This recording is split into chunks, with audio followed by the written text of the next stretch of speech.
Thomas, good morning. Thank you for joining us from Ottawa. It's much appreciated. Morning, John. So our first speaker in this session this morning is Thomas Brabec from the University of Ottawa, who's going to talk to us about high harmonic generation. Thomas, good morning. Thank you for joining us from Ottawa. It's much appreciated. So our first speaker in this session this morning is Thomas Brabec from the University of Ottawa, who's going to talk to us about high harmonic generation. Thomas, good morning. Thank you for joining us from Ottawa.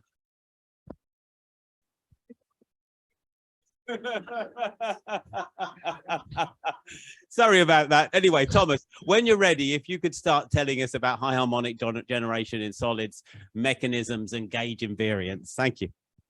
Okay, well, let me start by thanking Carla and you and all the organizers for putting together this wonderful meeting, and also for accommodating me. For personal reasons, I cannot be here in person. So it's much appreciated. Now, it's a little early in Canada. It's 4 o'clock in the morning. So if I seem a little off today, I'll chalk it up to the early time. Now, most of the work that I'll show you today was done together with a PhD student, Andrew Parks, who is now a PDF at the University of Arizona. So after the first experimental demonstration of high harmonic generation in solids in 2011, there was ultrafast progress, and high harmonic generation has been very successfully used as a probe to reconstruct band structure, band structural quantities such as band gap, dipole moment, Berry phase, topological phases, and the valence band charge density. And there is definitely a huge potential for high harmonic generation to probe ultrafast electron dynamics, although there hasn't been done so much in this direction. And there's also the potential for all solid state HCV sources. That's a holy grail. It's just that the efficiency of high harmonic generation is still on the low end, but there's been very nice work on enhancement of high harmonic generation through nano devices. Now, if you want to learn more about the progress in high harmonic generation in solids, there are a couple of very good review papers. I have just I've just shown here one. Now, for the outlook, I'm going to talk about the mechanisms of high harmonic generation first in symmetric materials. And this is a story of what we know and what we do not know. So there's by far not everything settled yet. And then in the second part of the talk, I'm going to speak about the mechanisms of high harmonic generation in materials with broken inversion symmetry. And I'll try to shed some light on this topic from the perspective of gauge invariance of the semiconductor block equations. So as an introduction, there are 3 different classes of high harmonic generation experiments. The first one is essentially semiconductors driven by mid-infrared laser radiation. This is the hallmark of this type of experiments is that the frequency divided by the band gap of the material is much smaller than 1. The second class is dielectrics driven by near-infrared laser radiation, where the frequency and the band gap become comparable. And the third class is terahertz radiation driving semiconductors, where the ratio of frequency to band gap to bandwidth is super, super small. Now, in contrast to the first 2, where high harmonic generation happens in the band gap and also above the band gap, in the third class of experiments, because of the long driving fields, high harmonic generation is mostly limited to the region of the band gap. In my talk, I will focus on class 1 and 2 because they essentially create harmonics in the band gap and also in the bands. Now, a brief introduction into solids. So in the most zero-order approximation, you can see a solid as a valence band and a conduction band. The valence band is initially filled, the conduction band is empty. The basis functions of the solid are block eigenfunctions. They have a good quantum number, which is the crystal momentum. And when you plot the energy as a function of the good quantum number, you get the Fourier space picture, the band gap picture of the solid. In order to understand the dynamics that's going on in solids driven by intense laser fields, it's very useful to use quasi-classical theory, which is similar to atomic and molecular physics, with the difference that the velocity here is in the force equation is replaced by the crystal momentum, and the velocity is actually the band gap velocity, the band velocity. Now, moving on, here's an introduction into theoretical methods we use to model these processes. So first, you have an option if you want to do the modeling in space by using grid or Wannier basis functions, or in inverse space by using the Bloch basis functions. And you also have the option to use length gauge or velocity gauge.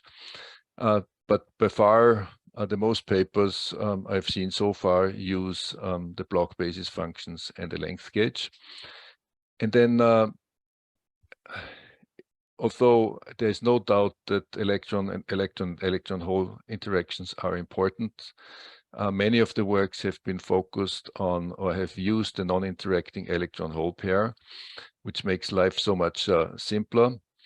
In this approximation, you can just make an ansatz for the wave function as a superposition of Bloch wave functions with the probability amplitude. You plug it into the Schrödinger equation, you get equations of motions, where S is the classical action and omega is a generalized Rabi frequency.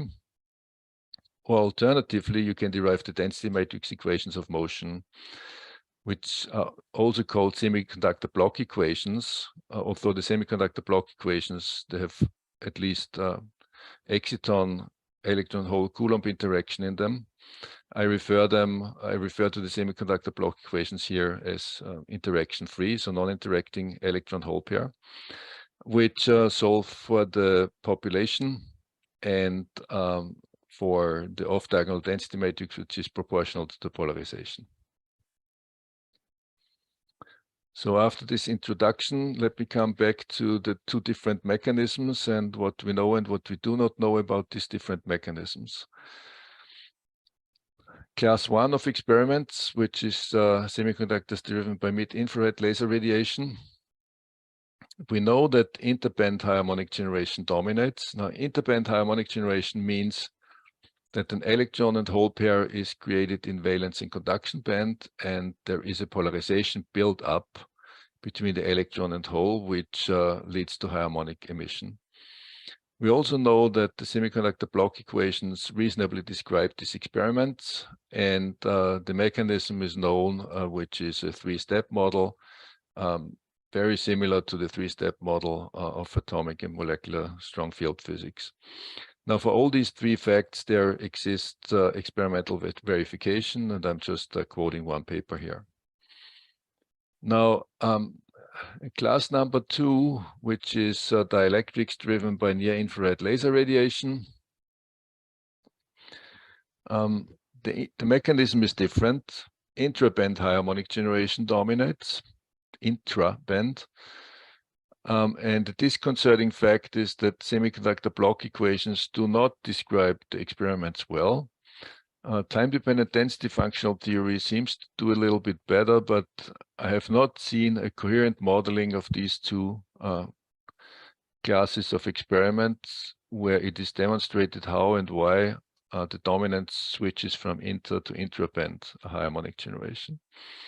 And the third fact, the mechanism is known. It's the band velocity nonlinearity, and there is again experimental proof for all of these three facts. So the band velocity nonlinearity is a very simple mechanism. You take the classical equation of motion. As a result of this equation, the crystal momentum becomes time dependent. You plug the crystal momentum into the band velocity, and you get the intraband current, which is this very, very simple expression.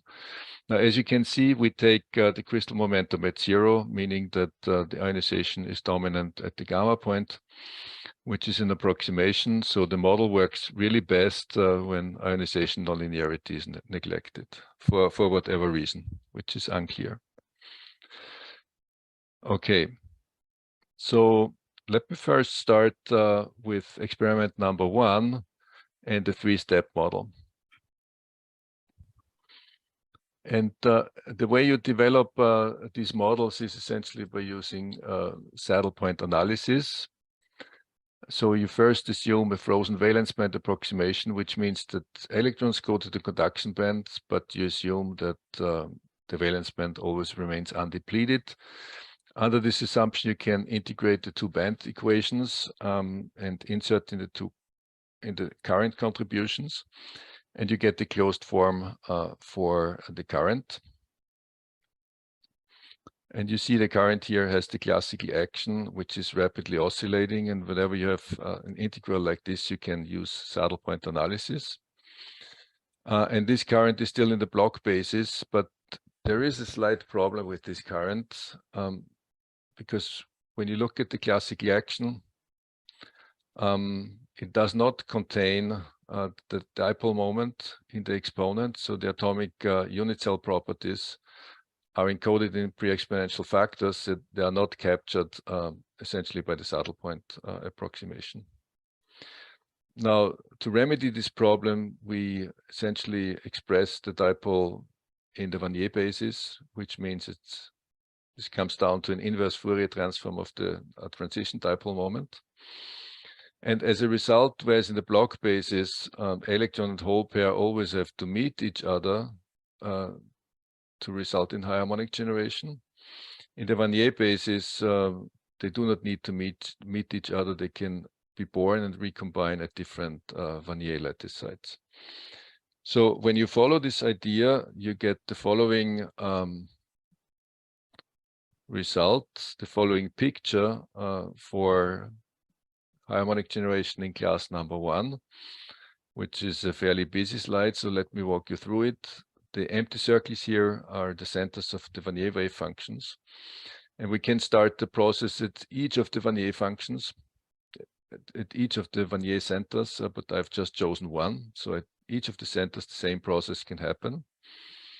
And what is shown here is the difference coordinate between electron and hole. So the electron hole pair can make a jump and can be born at time TB, XL lattice sites apart.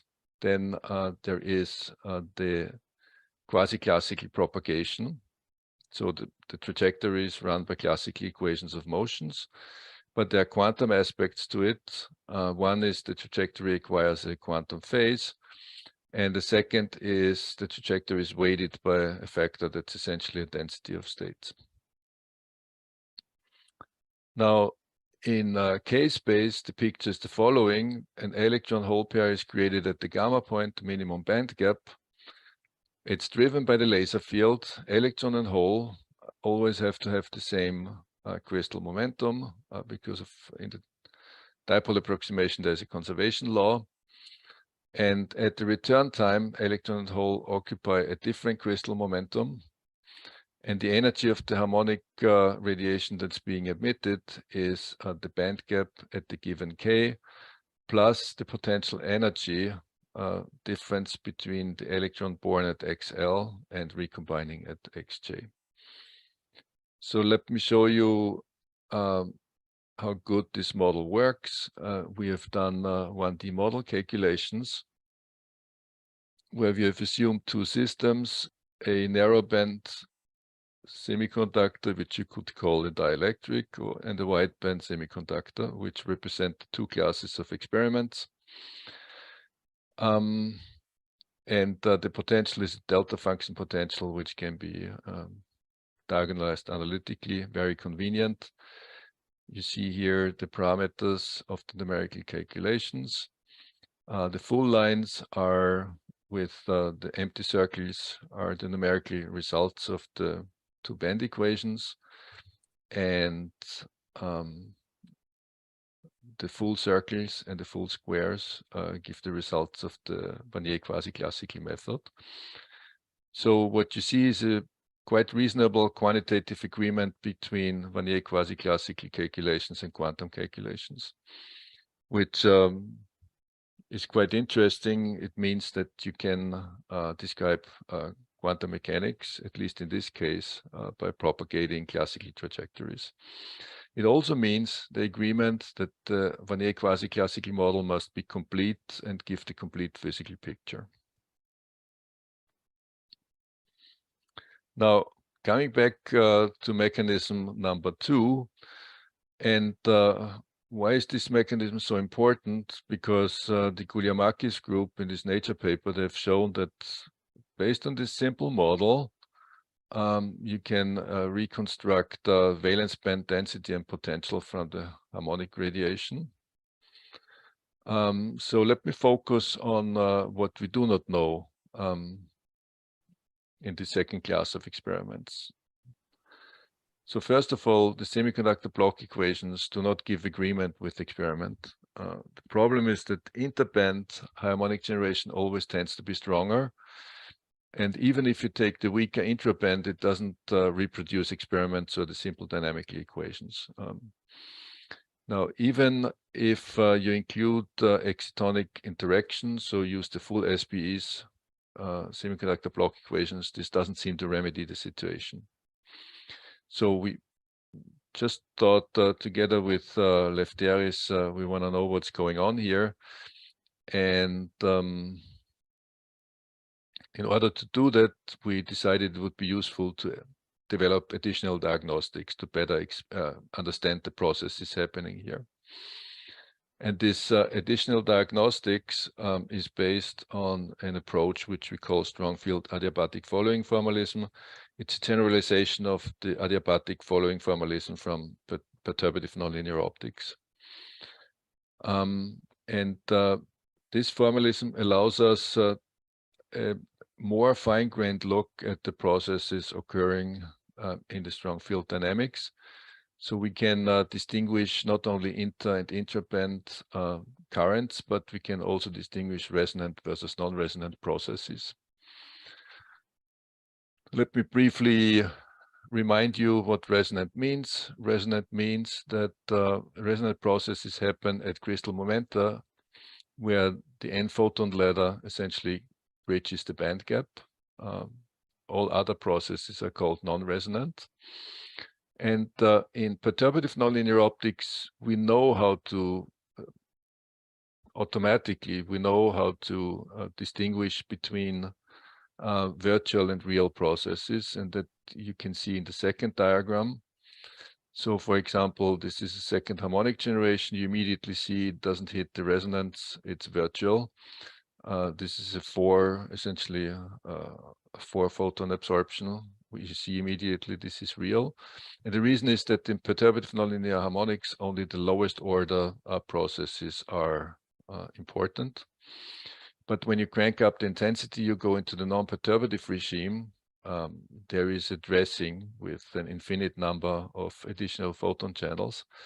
And this blurs the difference between virtual and real processes. And so far, a theoretical approach to splitting resonant from non-resonant contributions in strong field nonlinear optics has been missing. So let me show how we accomplish that. There is here the two-band Hamiltonian. And first, following the adiabatic idea, we pretend that two-band Hamiltonian is time independent. We can diagonalize it. We get the diagonal matrix, but now the basis functions are time dependent. But still, we can essentially fully integrate these equations, which is not very useful because the solution contains a time ordering operator. So in order to make it useful, we have to use a Dyson expansion, and after a second order Dyson expansion, essentially we get the inter and intraband current, where the function u here is essentially the usual function which we get also in the frozen valence band approximation. with the only difference that now instead of just the band gap, we have this function lambda, which contains the band gap squared and the Rabi frequency squared. So essentially, this represents the dynamic Stark shift. And when the Rabi frequency is much smaller than the band gap, the solution goes over in the frozen valence band solution. So just to convince you that this approach gives reasonable results, what you see here is again a model analysis for a model mid-IR semiconductor and a model near-IR dielectric. Red colors mean intraband, blue colors mean interband. The full lines are the full numerical solution of the semiconductor block equations. Diamonds and stars are the strong field adiabatic field solution. And the dotted line is the frozen valence band approximation we've been using so far. Here are the parameters of the simulations in more detail. The important take-home message is there is essentially identical agreement between the full numerical solutions and both the frozen valence band and the strong field adiabatic following approximation.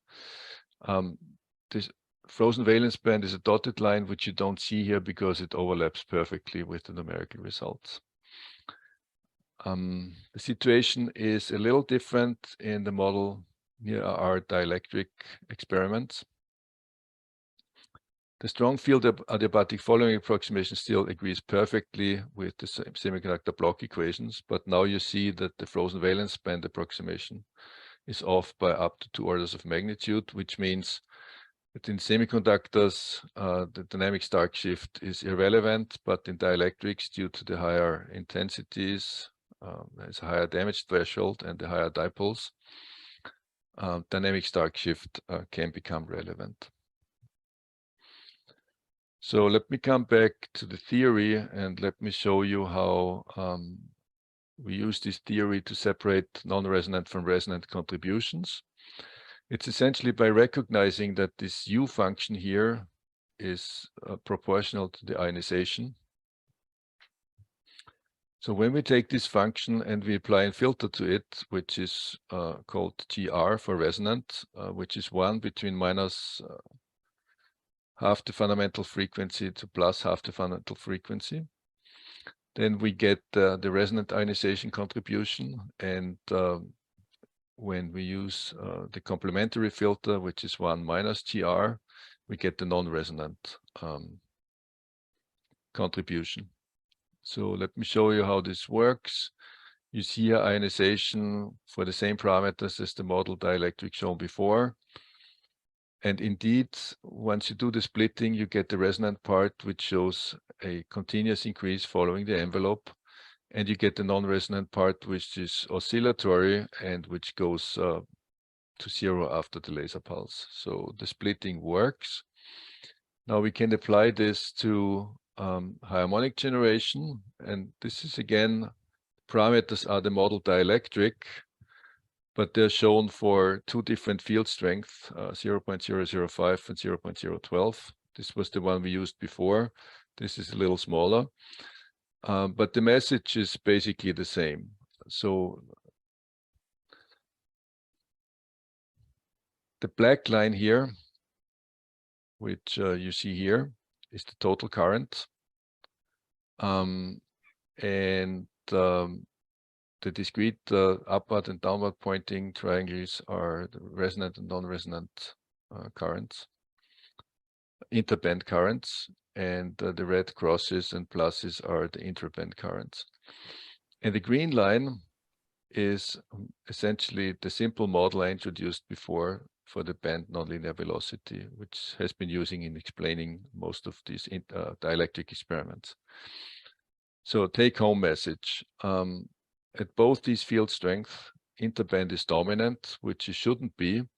Intraband is much smaller, but the interesting message is because we can decompose now intraband radiation into resonant, non-resonant processes, we see essentially the contribution, the green line, which is used to explain the experiments. It just has been stayed hidden and buried by all the other contributions. So there must be something. So it is there, but there must be something that suppresses non-resonant and interband harmonic generation, or that boosts the resonant interband harmonic generation, which is probably comes from noise processes or many body processes. It's still not clear. So this is essentially the part where I have to stop and where what we don't know starts.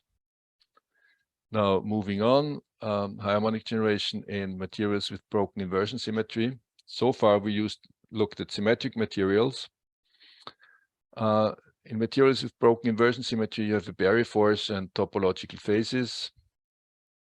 And harmonic generation can and has been used for spectroscopy of the Barry phase and topological states. Problem is the Barry connection and density matrix are not gauge invariant, so this requires gauge fixing, and the quantities in the semiconductor Bloch equations are not measurables, which impedes physical interpretation and spectroscopic applications. So we have approached this problem from the vantage point of can we derive gauge invariant semiconductor Bloch equations that are exclusively formulated in terms of measurable quantities.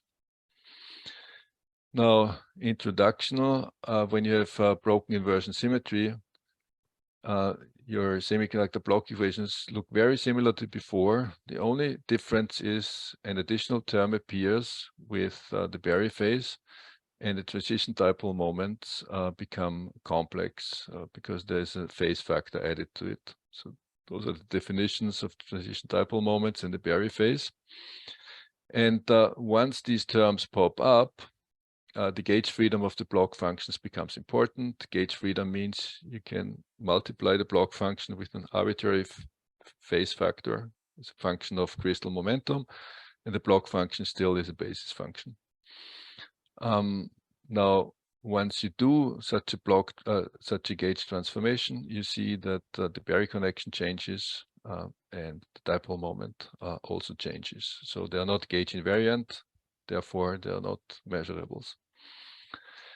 Now let me quickly define what means gauge covariant and what means gauge invariant. Semiconductor Bloch equations are gauge covariant. This means when you make gauge transformation, the Bloch equations and the measurables remain unchanged, but the quantities in the semiconductor Bloch equations, such as Barry phase, density matrix, they can change. Now let me explain this a little better at the example of Maxwell's equations. Maxwell's equations can be formulated in terms of electric and magnetic fields. They're gauge invariant, but they also can be formulated in terms of vector potential and scalar potential. Then they become gauge covariant. Now, semiconductor Bloch equations are gauge covariant, so this invites the question, can we formulate semiconductor Bloch equations in a gauge invariant fashion, similar to Maxwell's equations? And the answer is yes. And there is a simple procedure to do that, but because I'm running out of time, I'll skip the procedure.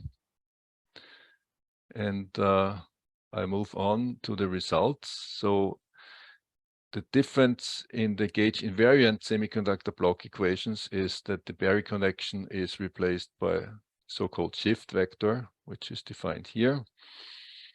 And what pops up is another triple phase product of phases, which is also gauge invariant. Now, this triple product of phases, the last line, is only relevant for in the limit of more than 2 bands. So in 2-band setting, only the shift vector is important. Now, the whole laser dynamics is formulated in terms of gauge invariant quantities. Here, first tests, we've taken zinc oxide, which has non-centrosymmetric properties, and we looked at the A gamma LM plane. And you see band gap, Barry connection, shift vector, and time transition dipole moment here. Now, along the direction gamma M, there's inversion symmetry. So you have no Barry connection the dipole moment is real and there is no shift vector. And you see that along gamma A, there's a stronger asymmetry because there's a larger shift vector than along gamma L. Let me show you some results. This compares the solutions of the gauge covariant and the gauge invariant equations along gamma M. There's essentially no asymmetry, no shift vector. So the solutions are the same. And along gamma L, the full lines are the gauge covariant solutions and the discrete dots are the gauge invariant solutions. So there's perfect agreement. So essentially, the advantage of this formulation is that we know now that the shift vector essentially is responsible for the symmetry breaking. Let me show this in a little more detail. Here we have done the same calculations, but we have intentionally switched the shift vector off and on.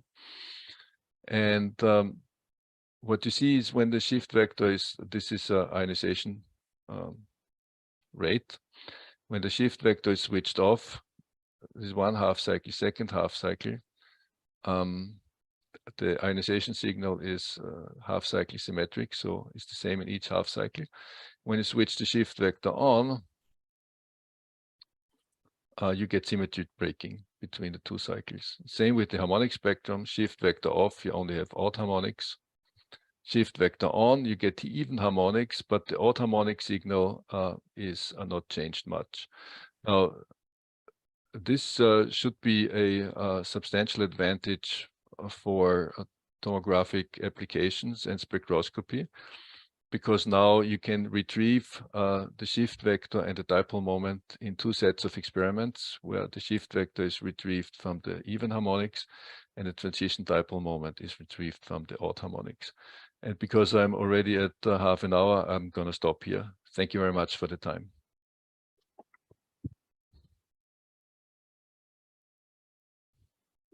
That's really fascinating talk. We really delved into the physics of this very interesting process. And thanks also for sticking on time, which was great. I'm sure there's going to be some questions, so let's see who has them for. Well, while they're thinking about their questions, I have a question about the comment you made about the relative magnitude of the Rabi frequency to the band gap. How many of the experiments have been done where that Rabi frequency value is larger than the band gap? Well, okay, let me scroll back. Essentially, so that's a difficult question because the magnitude of the dipole moment is not a very well-known quantity. But so experiments, none, I would say, but I would claim that in dielectrics we come closest to this regime, right? Now, at the same time, I've told you that in dielectrics, semiconductor block equations are not, you cannot rely on them, right? Because they don't describe the experiments too well. So experimentally, no, this has not been observed. It's based on a prediction out of the semiconductor block equations, which we know do not work too well for dielectrics. Mm-hmm. Okay, thanks. Any other questions? We have a very quiet audience here. Cassia. Just passing the microphone over. Hi, sorry, I'm an experimentalist, so it might be a bit of a silly question. But at the very end, you were looking at the excitation rate and how your equations kind of influence that. And I was just wondering, because we were asking that question in the lab, is whether, because if we're working with a longer pulse, does this excitation rate is affected by it? So for example, the pulse, the subcycle before it or after could change it, and whether that will actually affect our fundamental beam coming in that actually produces this high harmonics, this excitation rate changes and things like that. You mean whether there is a difference between using long or short pulses? Yeah. No, I don't think so. So essentially, essentially what we show here is the difference between half cycling and half cycling, and there's always a symmetry breaking. And this would happen irrespective whether you have long or short pulses. It's just, I mean, we zoomed in, right? So we show only a single cycle here. So you don't see, and it's only the ionization rate. It's not the total ionization. So you wouldn't see the growth or the shrinkage of the ionization over the pulse envelope. But if I showed you the whole picture of the whole pulse, you would see that the signal is growing and shrinking over the envelope. But the symmetry breaking is always there, regardless of the field intensity. Okay, our next question is from Shampoo. Hey, Thomas, very nice talk. Hi, Shampoo. Yeah, I was wondering, on the role of the shift vector, whether or not you have analyzed the polarization of harmonics, particularly the even order harmonics, if you have analyzed the polarization of them. Yes, in a different work, and essentially in 2D materials, and with broken symmetry. And what we see there is something like very, very quick transitions when you change the polarization when you look at different polarization directions. So the answer is yes, but unfortunately I haven't prepared any slides for that. I knew I wouldn't have time to talk about it. But here, for the data I'm showing here, we looked only along the laser polarization. Okay, I guess even in zinc oxide, in the first experiment, we measured, perpendicular polarization on even orders. We could look at it, yeah, definitely. And so thank you for making me aware of that. We will actually do that. Okay, we have time for one more quick question. Hi, I'm Sangeeta Sharma. Hi. What happens if you have decoherence? In some materials, it can be very fast and quite strong. How does that affect the harmonics? Yes, that is an excellent question.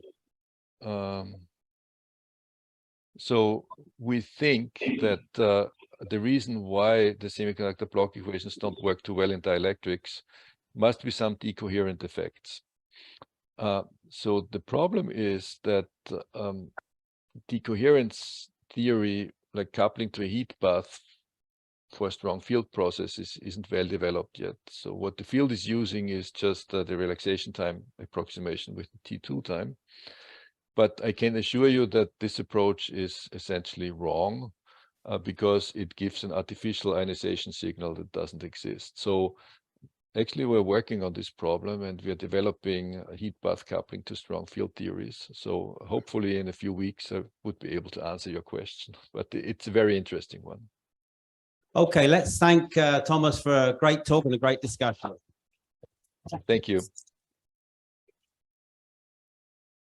So the next speaker is Ofer Neufeld from the Max Planck Institute for Structural Dynamics in Hamburg, and he's going to be talking about strong-field-induced attosecond magnetism.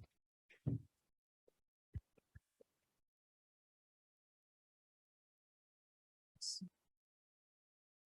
but do we have slides then? Oh yeah, Okay. thanks. Okay, great. I think I am. Is this okay? Yeah, okay. Thanks for the introduction. So yeah, hi, so I'm Ofer Neufeld, and I'm a postdoc now in Al-Kharoubia's group at the Max Planck Institute in Hamburg. And I want to, I guess, continue this discussion into strong field physics in solids that we're kind of all here for today. And the results I will show today kind of discuss a combination of two fields that have been developing more or less in parallel, but not necessarily, one of which is ultrafast magnetism, and the other is strong field physics and processes that we want to talk about. And what I want to make a point of today is that if we study strong field physics processes in solids, like we like to, but in solids that now have some heavy constituents that have very strong spin orbit coupling in them, then basically these two fields kind of converge in a way that maybe we haven't thought of before. And I want to make a point that basically we can, in the strong field regime, drive very fast, ultra fast magnetic responses all the way down to the attosecond scale. Yeah, so I'm going to give just a little bit of a brief introduction. So basically, ultrafast magnetism is quite an old, kind of well-developed field that's been around for a few decades. And there's been an immense efforts kind of trying to understand what's going on here. And there's a lot of different stuff going on. Yeah, so I'm not going to talk about all of it, but I just want to give kind of a picture of what is interesting here. So typically in this field, what people do is study ultrafast magnetic processes. So for example, if you start from some ferromagnetic solid like nickel, then you pump the solid with some laser, and this induces some magnetic response to the system. So the spins start to evolve in time. And then with a pump probe setup, you can probe this. So let's say with a delayed circularly polarized pulse. So you track, let's say, the circular dichroism versus pump probe delay. And this allows you to basically track the magnetization in time. So like this recent example is the fastest experimental magnetization dynamics measured to date. And typically what you can have is maybe that the system starts from a magnetic state, and then very fast it kind of demagnetizes. So this happens on a scale of, let's say, about a few tens of femtoseconds. And on top of it, there's potentially also some faster dynamics, let's say on the scale of 1 to 2 femtoseconds. And there's a lot of different physics going on to what's happening here. So spins can kind of transfer between different positions. So this is work also by Sangeeta. And we could also have other effects. So there could be spin torques. So spin could flip just, because of the dynamics. We could have different kind of demagnetization processes. We could have different kind of couplings playing a role, like electron-phonon coupling. There's really kind of a very rich, diverse physical kind of reality going on here. And this is part of why this field is so interesting. So there's really a lot of stuff going on. And I'm definitely not going to go into all of this because we want to stay kind of on the course of strong field physics. But I just want to give kind of the food for thought, let's say, for us. So what we want to think about in this talk. So one thing is, what about starting from a non-magnetic system? So if instead of some ferromagnetic solid here, we have just a standard kind of solid that's non-magnetic, can we turn it into a magnetic state just with light? And can we do this also just with linearly polarized light that doesn't carry angular momentum? And kind of the biggest question I want to address here is, what's the speed limit? So how fast can these magnetization processes go? And is there like some fundamental limit to the fastest speed, and can we control this? And this is where I think kind of strong field physics can come in. So although this is one of the first talks, I'm not going to give too much of an introduction here. So there's going to be a lot more we're going to hear today. But basically, this field has been kind of exploding in recent years, ever since Shambu's work and some other works. And this is a very small kind of sample of what's been going on. So there's really, really a lot of very interesting works going on. But I want to give maybe kind of the motivation, in my view only, which is that what this strong field processes in solids allow you to do is to study, electron dynamics, both control them and probe them in real time in attosecond scales, but within the solid. But I think the interesting part is that you get to do this in the context of, let's say, modern condensed matter theory. So you get to ask questions like, how do the quantum properties of matter change the response? How do Berry curvatures matter? And in this context also, like how spin orbit coupling or magnetism plays a role. So typically the way we think about these processes, so like Thomas described, so we have this valence and conduction band picture, and then we drive this with a strong laser. And then this field basically can induce this highly nonlinear excitation of the electron to the conduction bands. And we get this consequent like driving of the electron hole wave packet in the bands, which can emit harmonics. And it can also cause, so it can also cause other processes. So you could also get currents, photogalvanic effects. So there's basically a bunch of observables. All of these are coming from this kind of initial strong field excitation, right? So we have this highly nonlinear multi-photon process.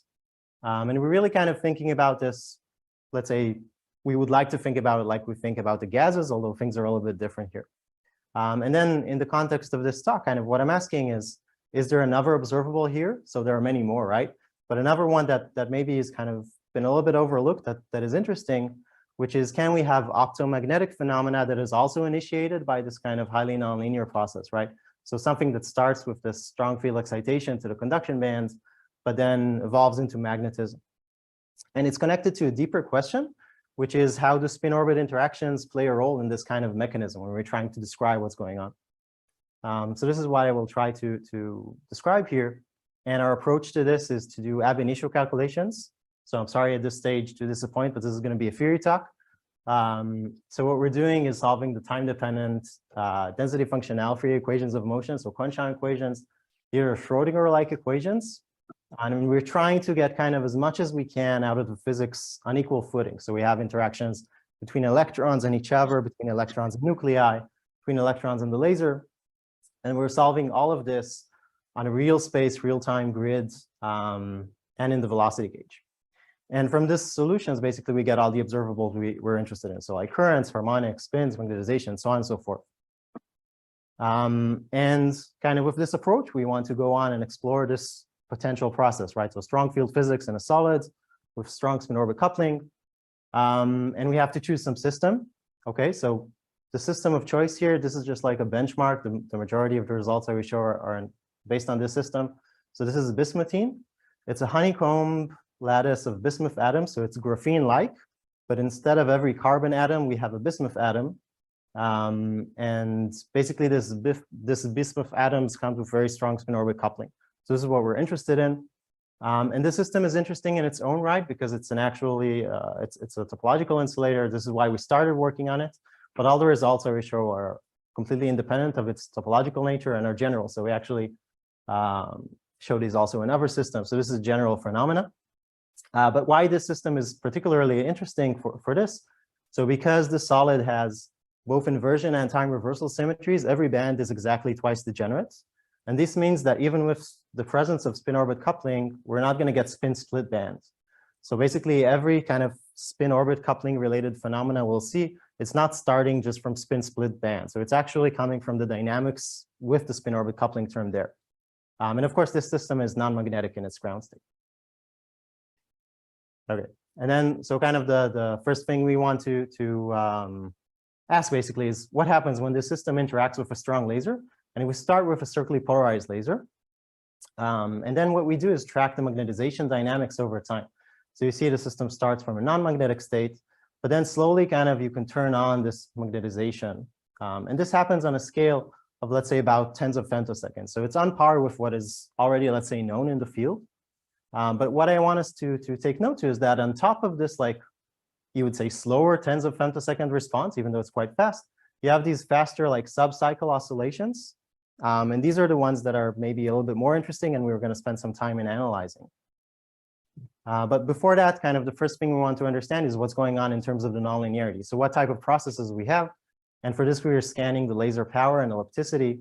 And what we see is that this response is really highly nonlinear, kind of non-perturbative nonlinearity. So it's really, you know, it's on par with other processes like we know, like high-harmonic generation. And it's very different from the typical processes that could induce this kind of like turn on of magnetization. So it's this inverse Faraday effect, which is a second order nonlinearity typically. So here we have like a higher order nonlinear version of that. And then the next thing we really want to study is these temporal dynamics in time, right? These fast oscillations. So the way we do this is we take this time-dependent spin response, right? So this is the time-dependent magnetization, and we Fourier transform this into the spectral domain. So this is the same treatment actually we do for harmonics, right? We Fourier transform the current, but we have to keep in mind this is not an optical emission. So this is just the frequency content of whatever is going on here. But it has physical meaning because, you know, higher frequencies here mean that the magnetization is evolving faster and faster. And what is quite interesting that we see is going on here is that when we look at this spectra, it actually is comprised of harmonics of the laser. So all the way to very high harmonics, so it can be like 40th, 50th harmonics. So this is quite interesting. First of all, because it means that there's potential for attosecond kind of magnetization dynamics there, right? Because, you know, these high harmonics, they're evolving very fast. But also because this is a little bit kind of non-intuitive. So the reason this is not intuitive is because there's actually, if you like look at the equations of motion, there's no direct coupling between the laser field and the spin subsystem, right? So the field couples to the charge, the electronic charge. And then it's kind of not necessarily clear why we're getting harmonics of the laser. But actually what we understand is going on here is that we have this kind of like cascaded, highly nonlinear process. So the laser interacts with the electronic charge, and this induces some electronic orbital angular momentum. And then we have this cascaded nonlinearity where through the spin-orbit coupling, this orbital angular momentum is transferred to the spin subsystem. But because each and every one of these processes is still following the laser, overall, we're still getting like these harmonics of the laser. And the other thing that's good about this is that if we just change like the cutoff or power, we could potentially push this further down. So get the cutoff to be higher and then push this all the way to the very, very fast like Attosecond regime. Okay, and then so we have some theory kind of explaining what's going on here and why we're getting these harmonics. And this is connected to this cascaded nonlinearity, but I'm not going to go into the details here. But basically, I just want to say that, okay, let me go back. So the problem here, let's say you want to do Attosecond magnetism. There's a problem here, really, which is that this slower, like tens of femtosecond response, like basically the zero order here that is not shown, but is the most strong one. So this is dominant. Like all these higher harmonics, they're much weaker. So if you want to do like Attosecond magnetism, you have to suppress this zero order, like slower response. So the way we're thinking about doing this is actually using linearly polarized light. So this is a little bit counterintuitive because linearly polarized light doesn't carry orbital angular momentum. So you might not initially expect to even get a magnetic response.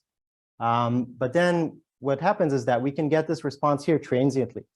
And why this happens is because in these systems, if you drive along some non-mirror plane axis, then you can get a transverse response, right? So this is just like Dino's poll yesterday, right? So as long as you break some mirror symmetry, you're going to get elliptical harmonics, right? So this means that there's a transverse current. But if there's a transverse current, this means that there's actually orbital angular momentum. And this thing is transient, so it's going to go away after the laser is gone. But while the laser is on, it's still there. And then what this means is that this could transfer basically to transient magnetism. And the cool part here is that because this pulse doesn't carry orbital angular momentum, we're not actually turning on this magnetic state. So we suppress the slower kind of tens of femtosecond response, and we get this purely like attosecond oscillations. And these can be very fast, like down to 500 attoseconds is the fastest we found by now, but potentially you could push this further. Yeah, and we also kind of showed that this should be printed onto circular dichroism absorption spectroscopy, so this should be measurable. So with this, basically, I conclude. So I talked about strong field physics in solids with spin-orbit coupling, and I showed that you can have in this regime like highly nonlinear optomagnetic phenomena, which are interesting observables we don't always think about in the strong field kind of community. And what's interesting is that magnetization evolves in high harmonics of the laser, and this potentially could give rise to attosecond magnetism. And it also hints towards some like fundamental speed limit to the fastest magnetization you could get. Because if we have this cascaded nonlinearity, so we have to give orbital angular momentum for this, and there's a limit to how fast we can move these electrons, right? So a few tens of attoseconds. So if this is the mechanism that is responsible on the fastest scales, there's going to be a speed limit. And then I showed that basically if you use linear light and a non-magnetic system initially, then you can suppress this slower femtosecond response and potentially measure these fast attosecond dynamics. Yeah, so thank you, and I'm happy to answer questions. Thanks, Ofer. Some really nice work there. We have time for a couple of quick questions. So first of all, there and then. Yeah, really nice talk. So do you think you could kind of understand this better by looking at the orbital dynamics, say comparing with time-resolved ARPES data to kind of understand how these orbital currents form and then kind of transfer into the spin degree of freedom? Yeah, so you could. That would be quite difficult, but you could do like spin ARPES. Yeah. And for us, I mean, we get, the occupations of the bands, we get this for free. And actually, so, this is a very short talk, but we did all this analysis to show that this effect is really coming like from excitation to the bands. And there's some hierarchy. So like the first conduction band contributes the most, the second one a little bit less, and so on and so forth. So this is really like an analogous process that happens in the excitation in the bands, and ARPES could probe that. Yeah, okay, cool, thank you. Hi, you have from TDDFT current in hand, and you have the Kohn-Sham wave function, so this later determinant. Both ways you can calculate the expectation value of the orbital angular momentum. Yeah. So do you see this transfer of spin to orbital? Because experiments never saw this. There are a lot of experiments measuring. Yeah. So here we definitely see it.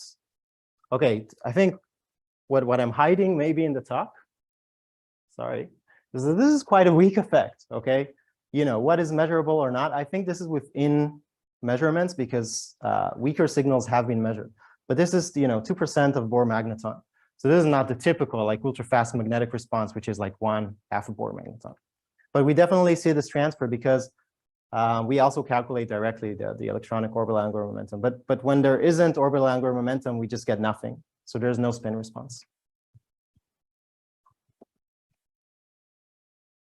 Very nice talk. So what is the experimental observable of this, really fast So magnetization? circular dichroism is probably, there are probably a few ones. So you could do like ARPAs, but circular dichroism in absorption, for instance, or in transmission. Would you also do the, just the optical harmonics from the spin current? So that's another option. So you could do like, on top of this field that generates this thing, you could have some non-collinear line or something laser that generates harmonics, and it should, so you have to drive along a mirror plane, something that would sense this like broken symmetry due to the magnetization. So if then you measure like elliptical harmonics, you could refer back and say, okay, this is because of the magnetization. Yeah. Okay, well, let's thank Ofer again for a great talk.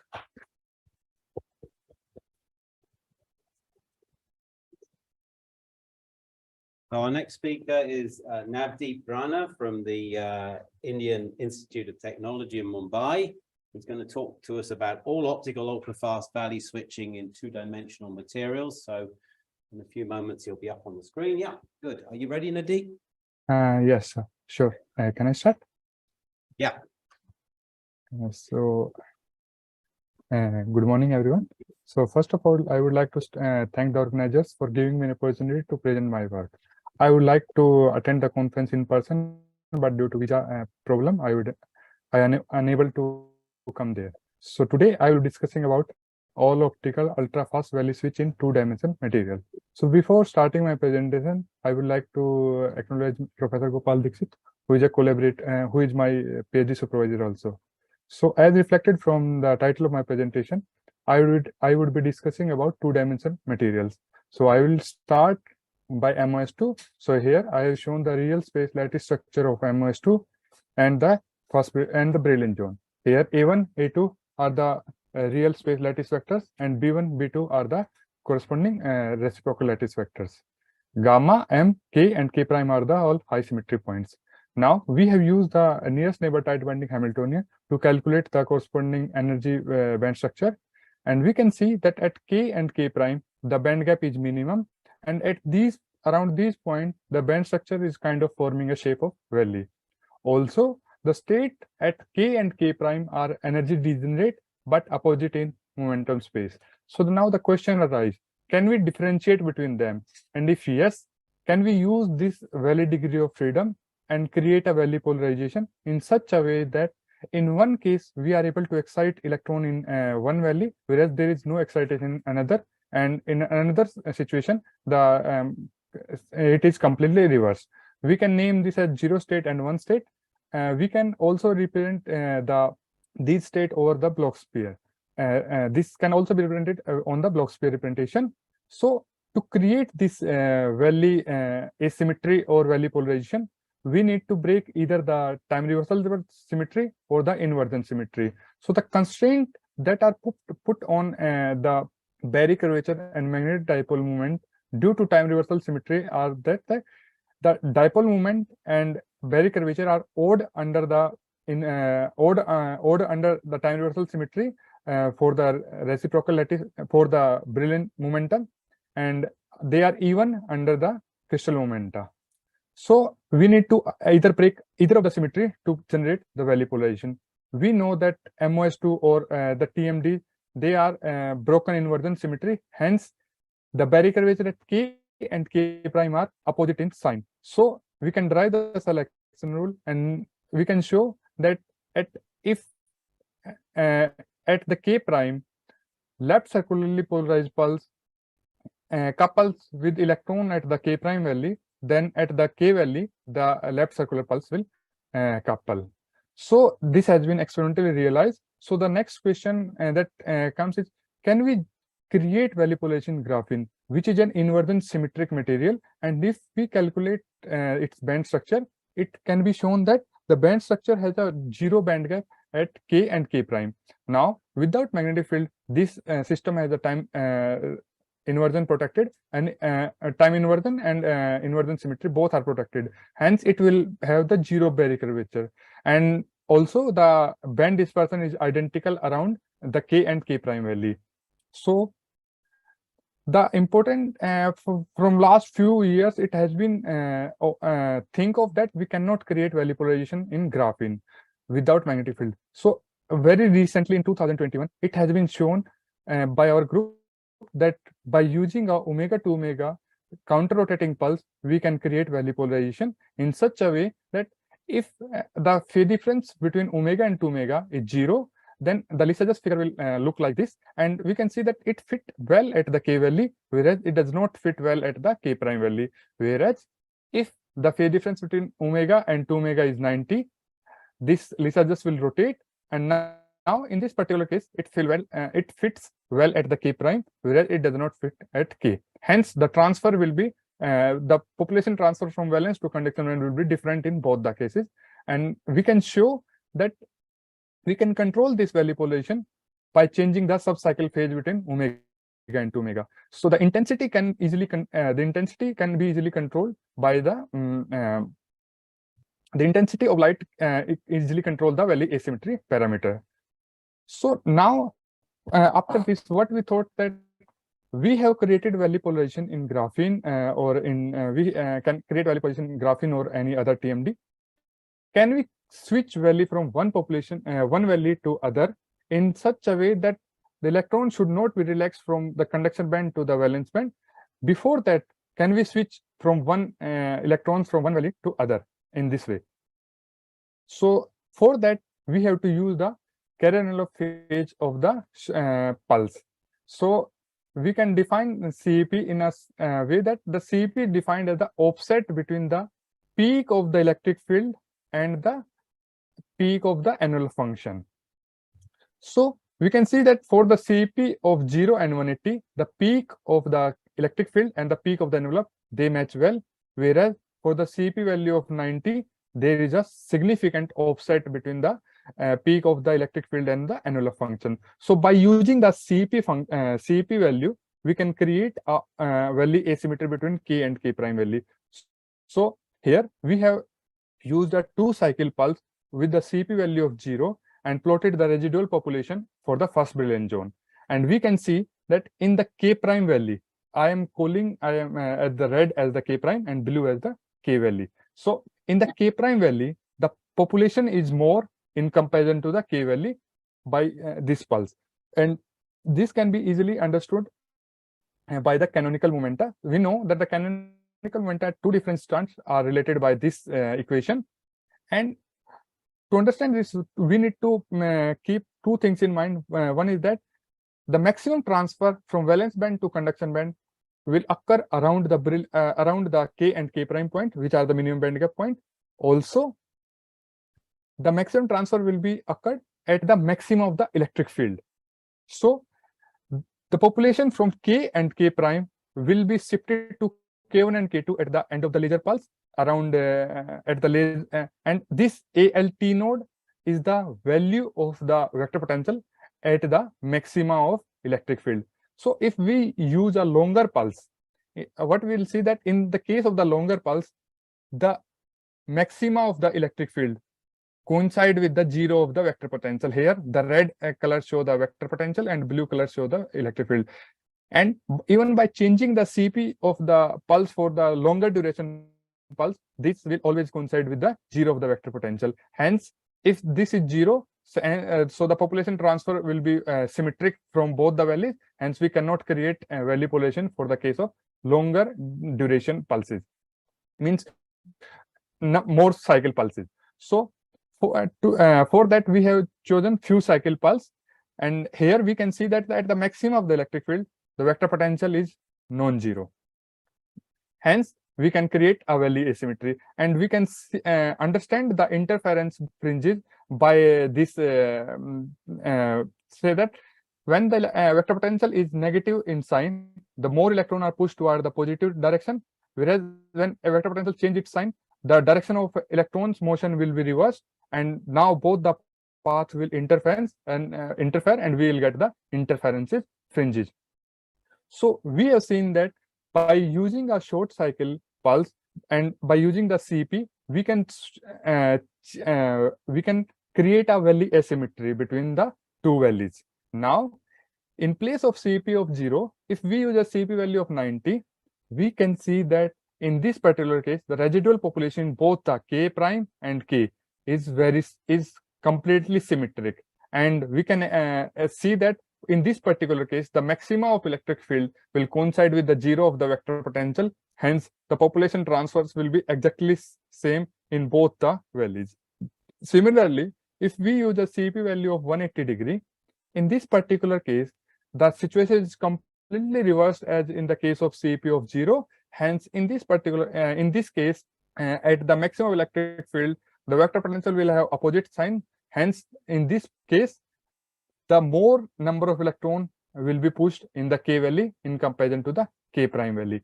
Hence, we have kind of by using by CP0, we can create valley asymmetry in one valley. By CP180, we can reverse the situation. But what we want is, we want to create a valley asymmetry switch from one valley to other within the pulse duration. So for that, we want that after first pulse, if K valley is excited more than the K prime, then after the second pulse, they both are equal. And after the third pulse, now the K prime should have more electrons in comparison to the K valley. So to realize this, we have used a pulse sequence of 3 pulses. We have used a 3-pulse sequence of a CP value of 0 for the first pulse and 180 degree for the second and third pulse. They are separated in time, and the magnitude of the electric field for the third pulse is slightly higher than the first and second pulse.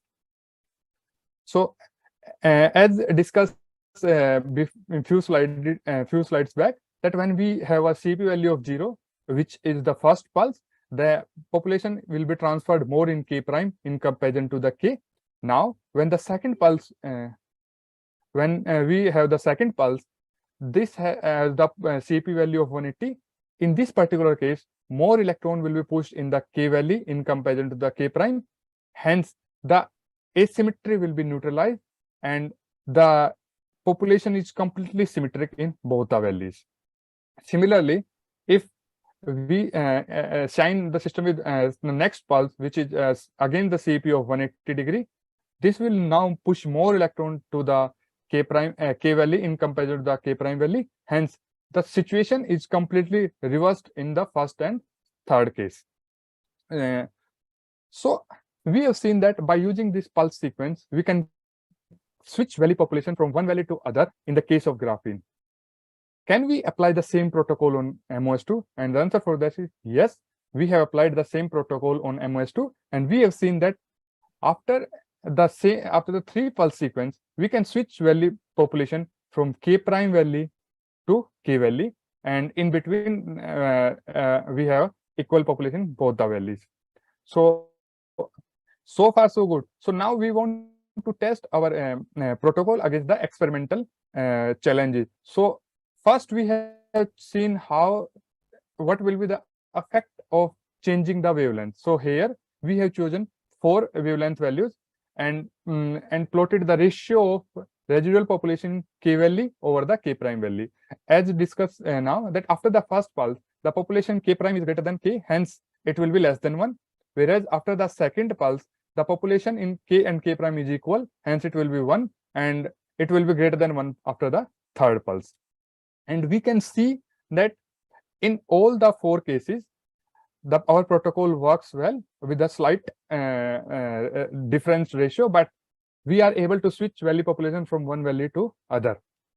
Similarly, now we want to test how does the valley switching will differ if we change the delay time between first and second pulse, keeping the delay between second and third fixed.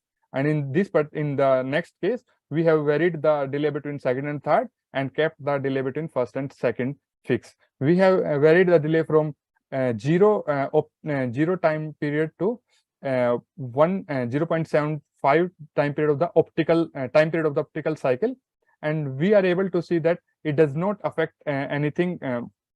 The value switching completely occurring in all the cases, and our protocol is robust against the varying the delay. So we can summarize by saying that the Taylor light can be used to control value polarization.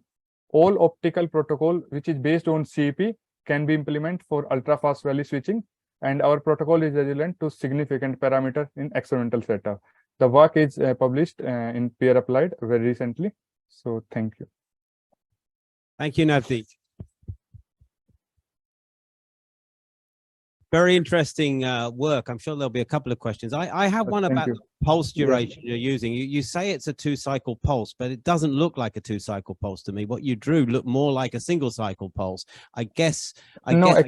Actually, see, it starts from here and this to this. Yeah, okay. So your definition of 2-cycle is different to the Yeah, experimental definition.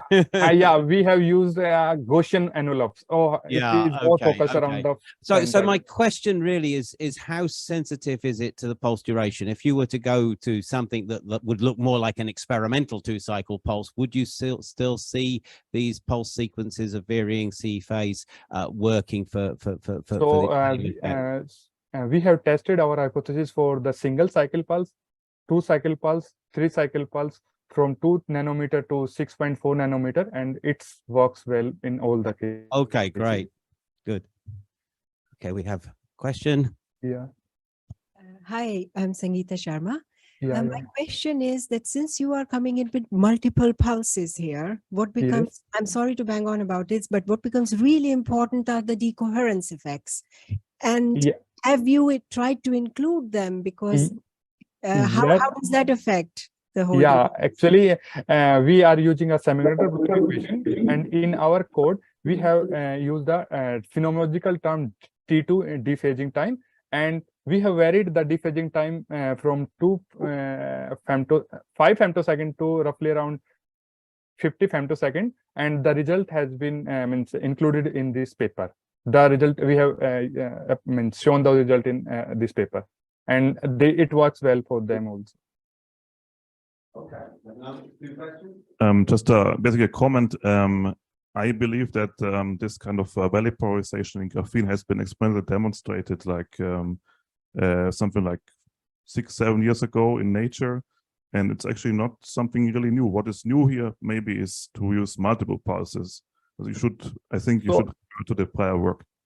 Yeah, basically we have cited all the works in this paper. So what we are basically showing new here is that we can switch from one value to another.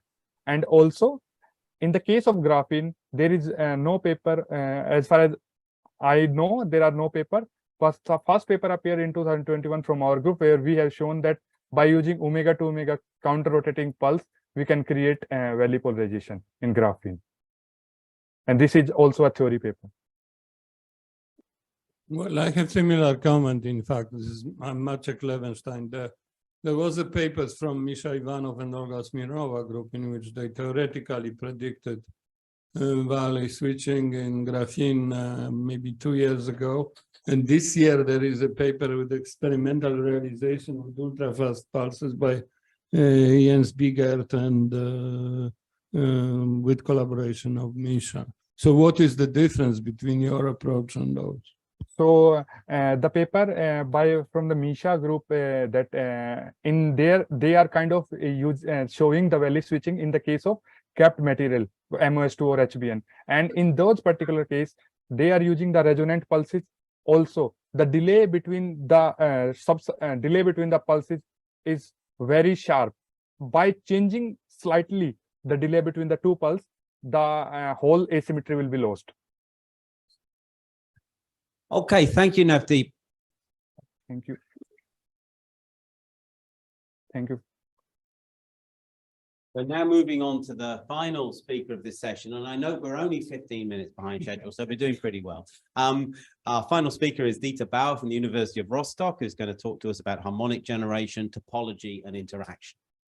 Yeah, thank you. Good morning, everybody. I also would like to thank Carla for the invitation. And over the last couple of years, we were trying to identify effects of topology in strong field physics, particularly harmonic generation. And since very recently, we also try to add electron-electron interaction. And rigorously speaking, then you don't have a band structure anymore, and you don't have topological invariance, at least not the standard ones. And this is also a hot topic in condensed matter theory, how to define topological invariance for interacting systems. So I try to talk about this today.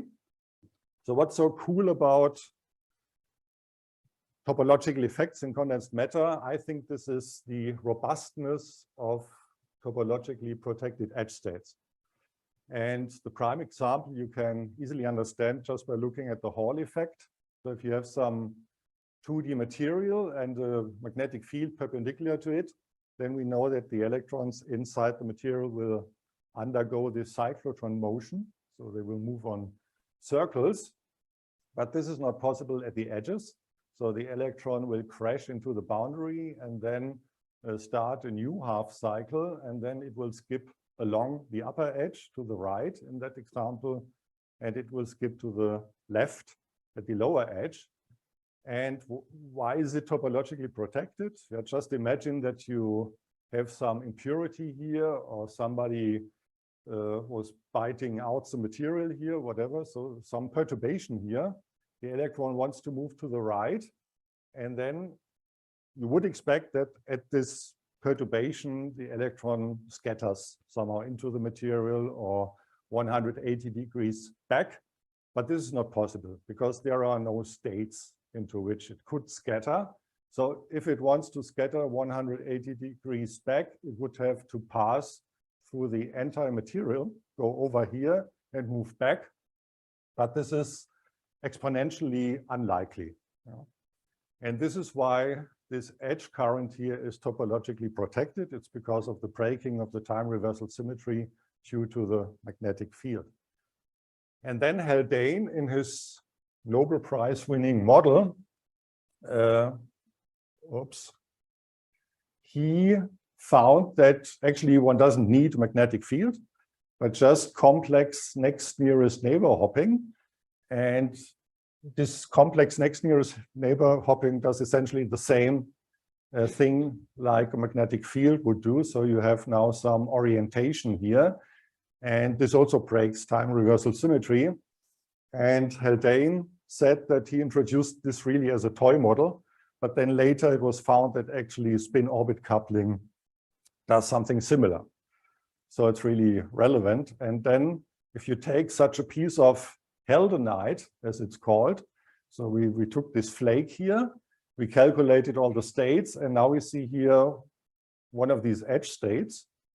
And now if you apply a linearly polarized laser field in that direction, you will now see that there is some electron current moving clockwise. There is the laser field up there, so you should see this yellowish color moving clockwise. And despite the fact that the laser is linear polarized, something moves in a circle. Yeah. So this is already cool. And now we removed 3 lattice sites down here. And now this is just to illustrate this topological protection.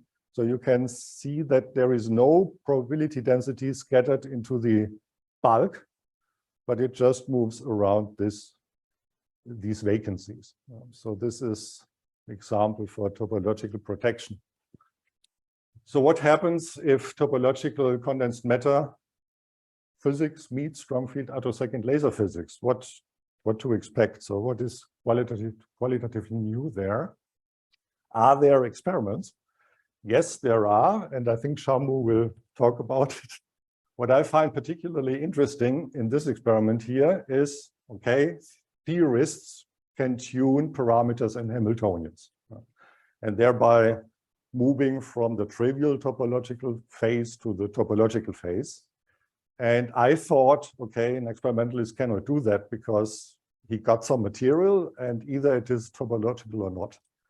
But Sharma applied a method. I think it was there previously, but applied it here and I didn't know that. you can also switch from the topological situation to the trivial situation. So you can see here in these RP spectra that the edge states disappear. The edge states are these features here in the band structure by doping. Yeah. So this pure bismuth selenide is a topological insulator, and then by doping with indium, you can essentially remove these topological edge bands. And then he studied the effect on harmonic generation, and I guess he will talk about it. And then there was another experiment by the Huber group in Regensburg, where they directly addressed these topological edge bands here just by reducing the laser frequency. So they used such a low laser frequency that these transitions between valence and conduction band are not relevant or very unlikely, but it's still possible to move with such a low frequency laser feed the electrons in the edge bands around. And this alone generates harmonics, and they behave very differently compared to the other usual harmonics, to the other usual interband harmonics, in particular when it comes to carrier phase effects. So we started with a simple system that has topological features. So this is the fruit fly of topological condensed matter theory. And that's the Su-Schrieffer-Heger model. And actually we started with a density function version of it. And then later it turned out that you get exactly the same stuff with tight binding Su-Schrieffer-Heger. So what you have here is, imagine a 1D chain with equidistantly spaced atoms. And if you calculate the total energy, so if you put one electron per lattice site, let's say, you will find that this is unstable. So this is the so-called Peierls instability. It's energetically favorable to shift a bit the atomic position. So for instance, this atomic site a little bit to the right, this a little bit to the left, by delta and so on. And then you can have two situations, either this red one here, this is called the trivial insulator phase A, or if you shift in the opposite direction, so the first atomic site a little bit to the left, the second to the right, then you see that you end up with some dangling atomic sites here, and this should make a difference, right? This turns out to be topological.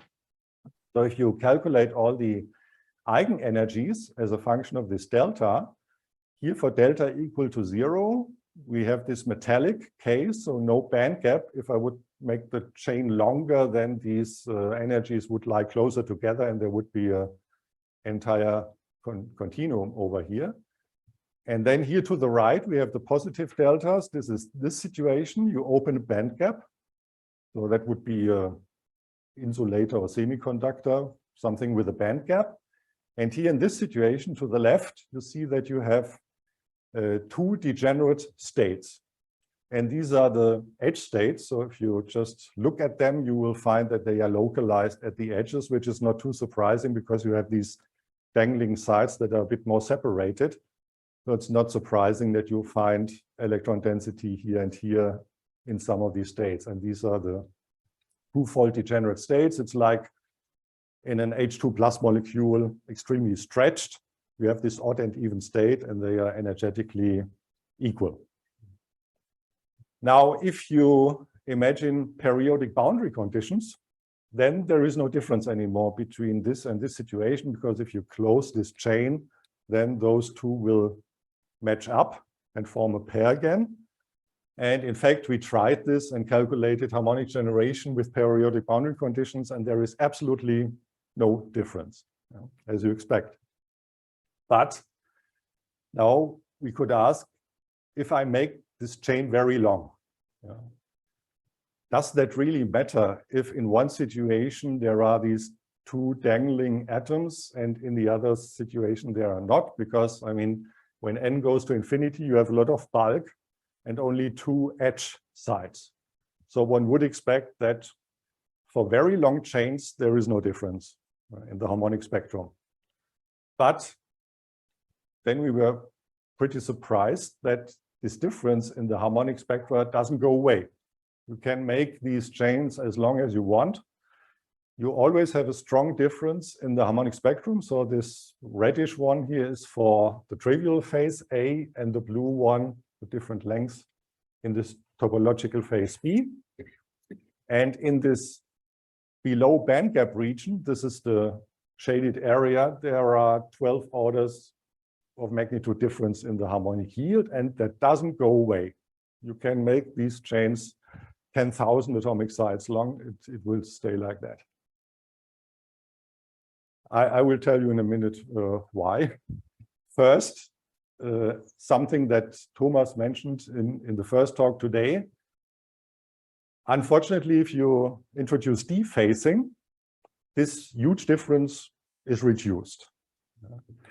So here you can see in dephasing time infinity, this is the red spectrum for the trivial phase. You see this pronounced dip. And then if you decrease the dephasing time, you fill this dip up. And then for very short dephasing times, you get clean harmonics. This effect is known. And this dip here goes away.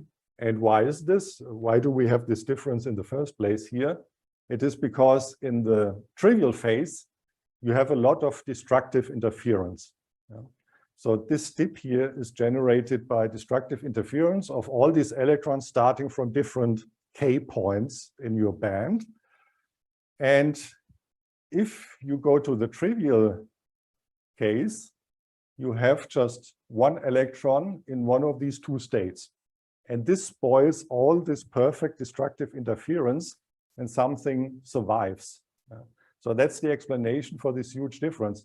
If you look at any particular K point electron, you also have, you don't have this dip here. Only if you add them up coherently, you produce this dip because of destructive interference. And this one extra electron sitting in only one of the two edge states, this spoils the perfect destructive interference of all the other electrons. And this is why we have this huge effect here. And this also explains why it doesn't go away, because this effect is always there, independent of how long you make the chain. Okay, that was 1D. And 1D is a bit special, because here you only have differences in the harmonic spectra if you really take the edge states explicitly into account. If you just consider the Su-Schrieffer-Heeger bulk, you don't see difference. This is like with the periodic boundary conditions. There is absolutely no difference between topological phase and trivial phase. You need the explicit presence of these edge states. Then you have a different level scheme, and different level schemes generate different harmonics. Not too surprising. Of course, it would be nice to have something with edges that are not zero-dimensional, so that we can study transport along the edges.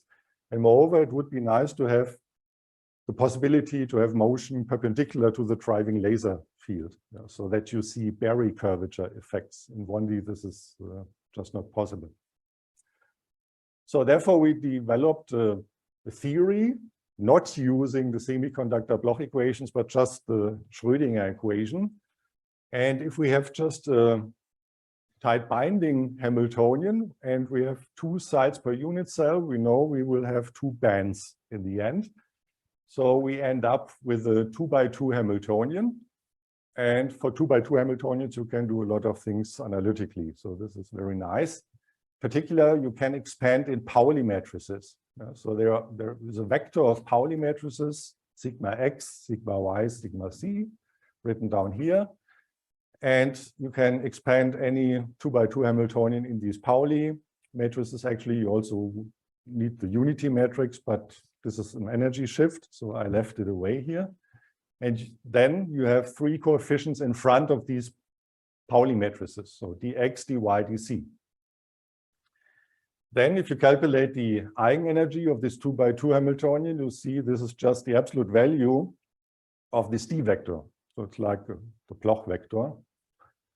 And you can also write down eigenvectors, but they are not unique. So as Thomas emphasized, eigenvectors are just defined up to a phase factor, and this phase factor can be even k-dependent.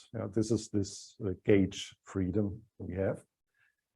Then, coupling to the laser field just amounts replacing K by K plus vector potential. And then you can solve this Schrödinger-like equation starting usually from one of these eigenvectors. Let's say this is the one for the valence band, and then just evolve in time. And this is what one should do numerically, because then you don't have trouble with gauge invariance or stuff. This just works, but it's not very useful to understand the physics that is going on. To that end, it's better to expand in adiabatically following eigenstates. So you consider this quasi time-independent Schrödinger equation, where you just have this time-dependent D vector, where you replace K by K plus A. And the argument is that our laser is slowed. And then you have these adiabatically following eigenstates, and you can expand in them with time-dependent coefficients. And if you do that, you immediately enter the field of baryology. So this is where Berry phases come in whenever you introduce this adiabatically following basis. And then after a couple of very straightforward substitutions in your Schrödinger equation, I don't have time to go through this, you end up with your total velocity, or which is proportional to the current, from which you can calculate your harmonic spectrum. And I would like to discuss a little bit these terms in here. So we integrate over the Brillouin zone. This is clear. We have here the derivative of the dispersion. So you remember the absolute value of this D vector was the energy.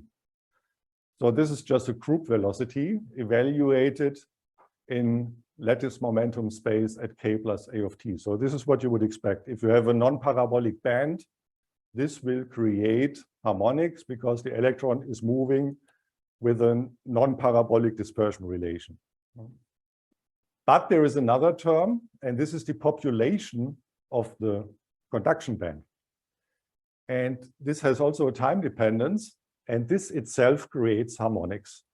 And these are known as Brunel harmonics. And I think the new harmonics from yesterday are these Brunel harmonics. So I would like to discuss this with you, but I have this suspicion. And then there is this interband business. And this velocity here, which is somehow between the valence band and the conduction band, the expression for that is written down here. So the input is the Hamiltonian, the x dy dc. This defines our Hamiltonian, and then I defined this calligraphic thing here. It's a bit like a Poisson bracket or something. And this is looks quite complicated, but I would like to emphasize that the structure of this expression, so this term should be responsible for interband harmonic generation. It's exactly the same structure the dipole has in the famous Levenstein paper.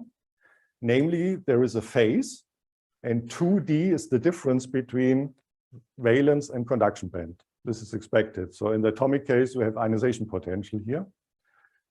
And there is also the Berry stuff, because this is the difference between the Berry connections in the valence and the conduction band. So this is what corresponds to S in the usual Levenstein expression. Then we have a prefactor, which depends on the ionization time. And this is the same here. Here we have the T prime. We integrate over the ionization time, and then there is also the recombination time, another prefactor in front of the integral. So the structure is exactly the same, and the physics behind is also the same. So let's apply this theory to the Haldenite without explicitly treating the edge states and just looking what the bulk does. In 2D, that should have some effect. And this here is the band structure of the Haldenite bulk just below this topological phase transition and above. And we chose the parameters in such a way that this band gap here at the K point doesn't change. So as you expect that most of the physics is going on here, you would not expect much difference.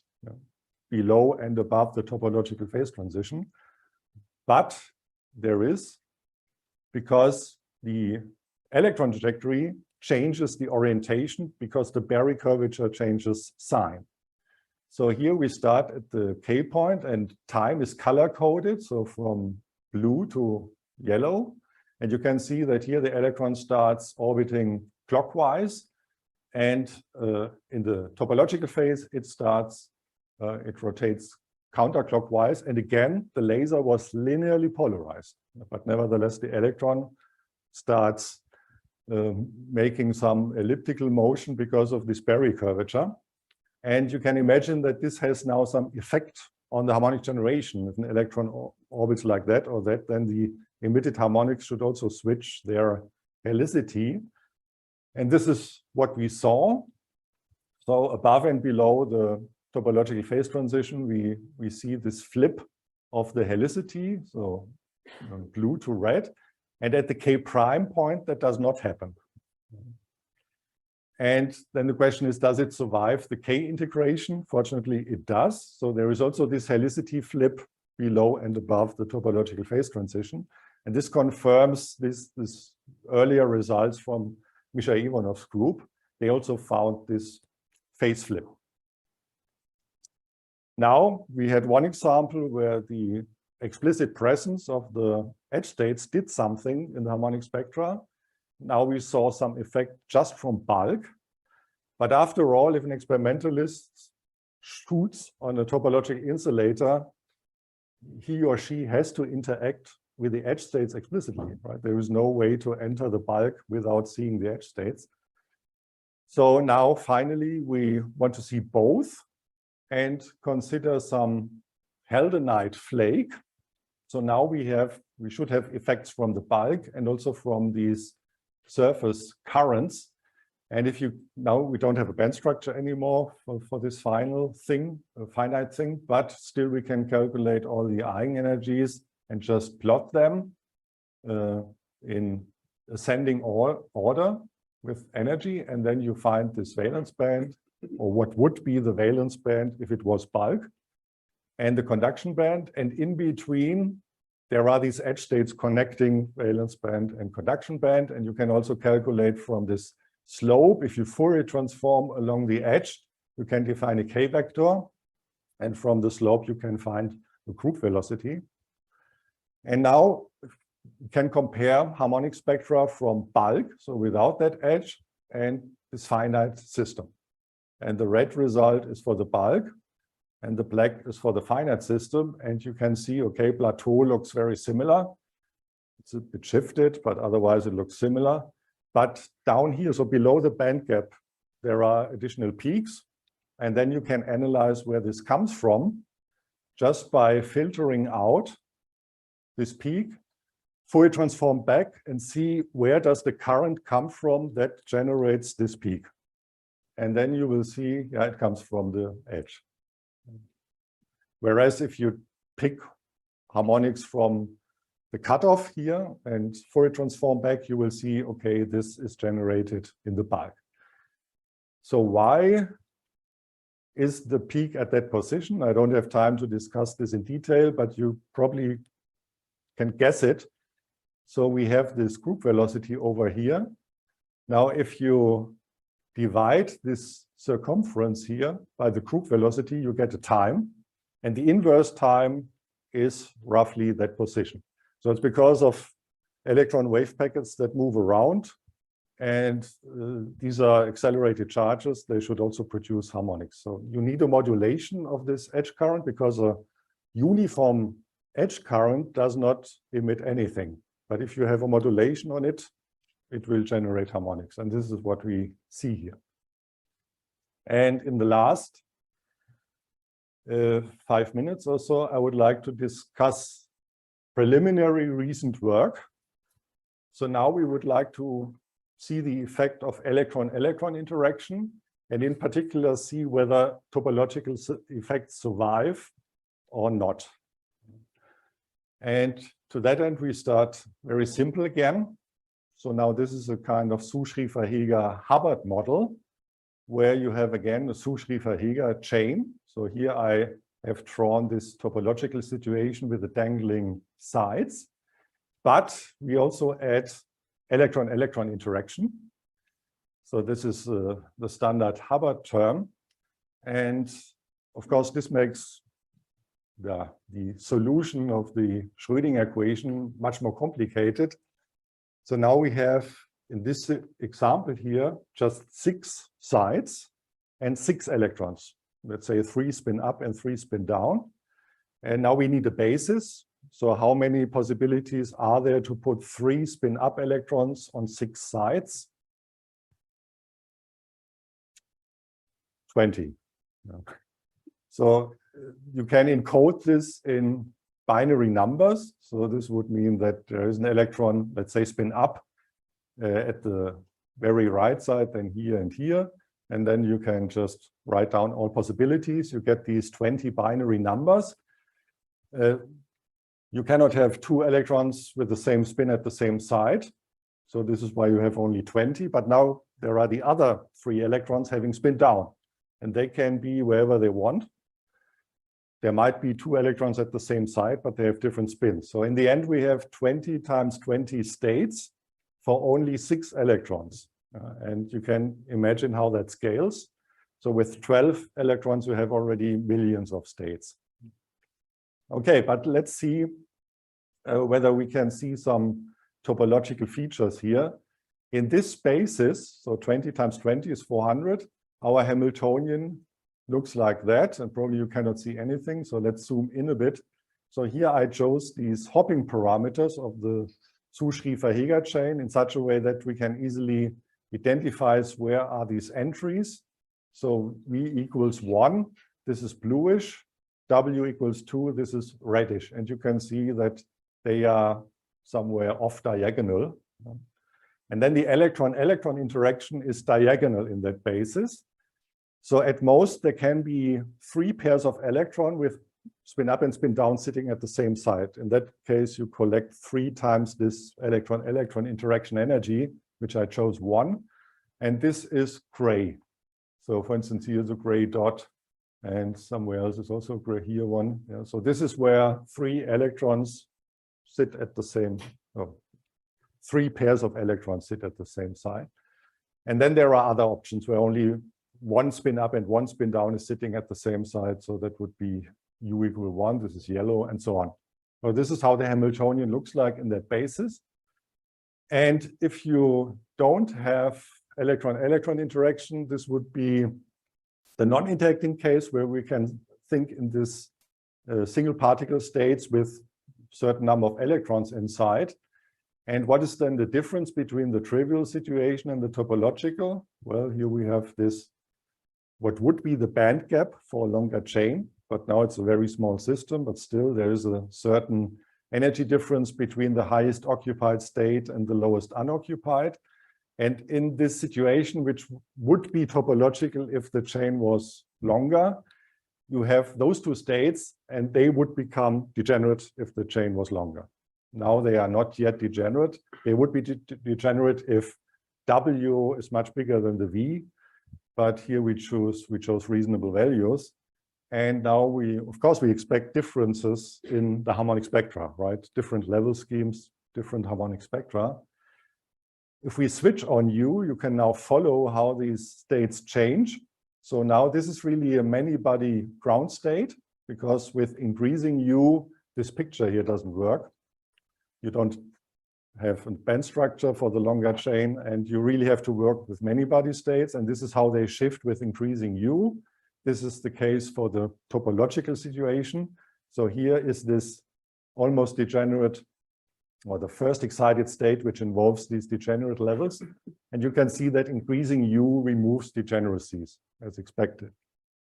Now, what is the effect on harmonic spectra? So for U equals 0, so the blue one is the trivial one and the orange is the topological. Can see that there are differences, and why? Yeah, here, these are harmonics below the minimum energy difference. So here would be this the energy difference to the first excited state that is allowed with a laser field in dipole approximation to reach. And here in the topological case, this is simpler because this energy difference is much less. And here you need about 6 photons to get to the first excited many-body state. This is where you can see this kink. And that's the explanation why you get more harmonic yield from the topological configuration. And now with increasing U, you still get more from the topological case. You can also reach the other or the next one, because now this degeneracy is removed. And now you can go here or here. And this broadens this first part of the spectrum.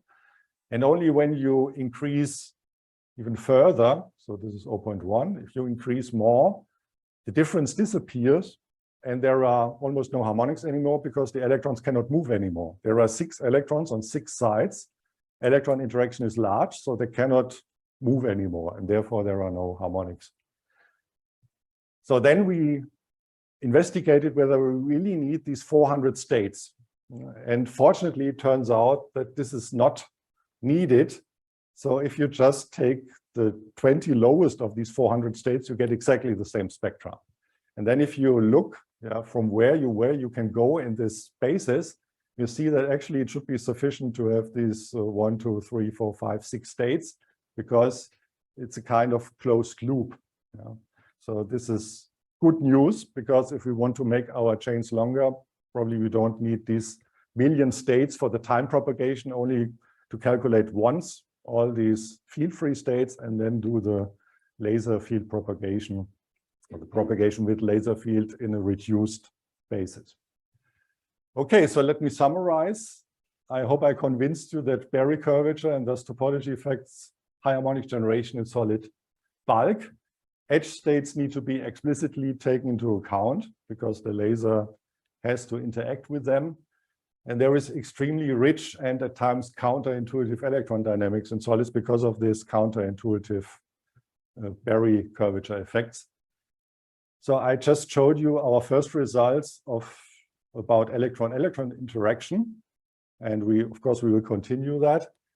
Then what can we do with this? So it would be nice to laser control these edge currents because they are ballistic. So you know that you cannot increase the clock rate of our computers because you just heat up the circuits, but these edge currents are ballistic, almost like superconductive currents, and you can wiggle them around as fast as you want. That's light wave electronics, as it's sometimes called. And of course, we will go to more exotic targets like topological superconductors or Majorana fermions and that kind of stuff. And with that, I would like to thank my team and you for your attention.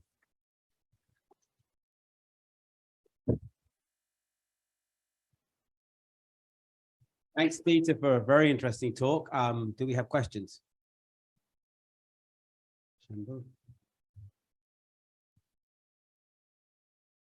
Yeah, indeed, very interesting.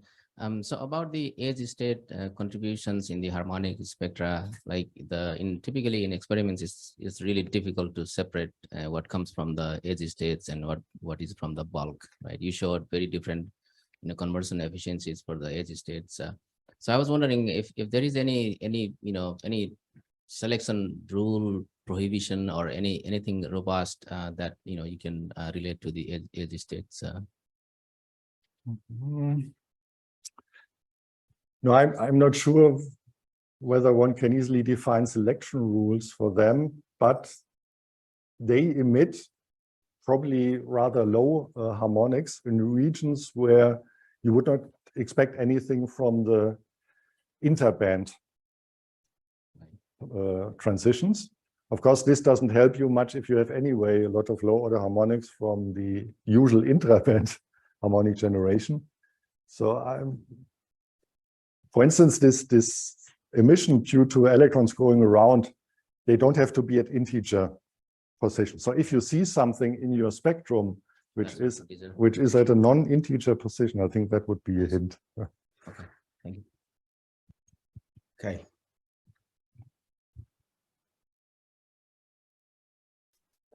Very nice talk. Could you tell us which are the dominant configurations that explain, I mean, you put some numbers there, but are these the configurations in which, I mean, the electrons have a largest displacement or not?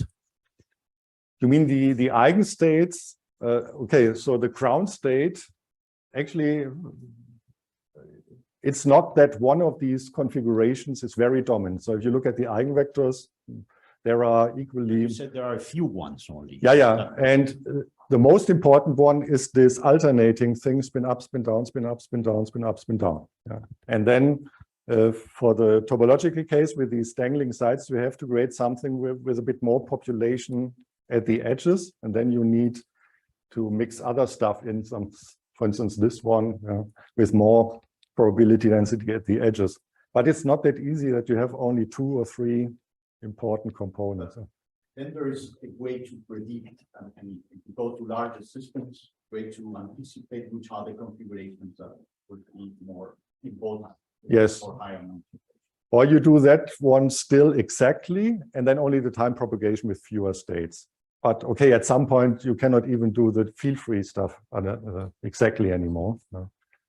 But probably you can guess, yeah, by going to larger and larger chains. Funny enough, my group is also working on the exactly same model. It's not published yet, neither. But we are trying to different approaches than yours. So maybe at some moment we should talk about, because exact diagonalization, of course, is safe with respect to predicting quantum dynamics, because it's exact. But it's limited to very small systems. So what we are doing is actually 2 approaches. One is based on what is called matrix product states. So we map, essentially this can be fermionic matrix product states, or we map 2 spins via Jordan-Wigner because it's one-dimensional system. And then we study dynamics in this. This is also bad because for long times it is known not to work well, because matrix product states assume that there is a area law in the system, so entanglement is relatively weak, whereas in time it grows linearly because the entropy grows from the bottom. And then the second thing that we are trying is generalized time-dependent Gaussian or pairing theory, so like BCS theory, but we just, if you wish, Hartree-Fock time-dependent, and which is also kind of alternative. Of course, one can compare all these things with the exact diagonalization and get some confidence how good and how bad they are. Yes. Yeah, we also thought about density matrix renormalization, which is tensor product stuff. Yeah. Okay, we have one more question and then we'll conclude. Thanks. One of the types of edge states you can get is on like partial dislocations in materials like, say, bilayer graphene and Mori materials. You can have these one-dimensional topological states on, say, partial dislocations. Would that be suitable as a platform for these kind of? I didn't get it. So in graphene, or for example, bilayer graphene. Bilayer. Yeah, you can have like a change in the Chern number from AB to BA stacking, and this gives you a localized topological state. It's not an edge state, but it is topological. Would that be suitable for the kind of scheme you're thinking of? That would be certainly interesting, and probably there are some features of that in the harmonic spectra, but I haven't thought about that. So localized states in higher dimensions, I haven't thought about that. Because then you can isolate it from the bulk, because they can come in a gap. In a gap, you wouldn't have the bulk spectrum. Interesting. So I think with that, we'll conclude. Let's thank Dieter and all of our speakers for this session.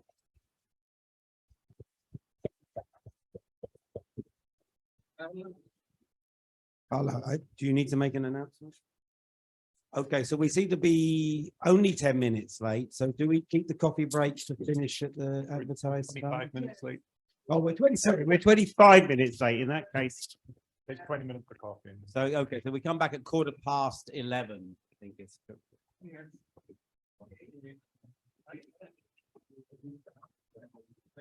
have to be late.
shorter talks will have, what was it now, 12 minutes, and then I will stand up and it will stop.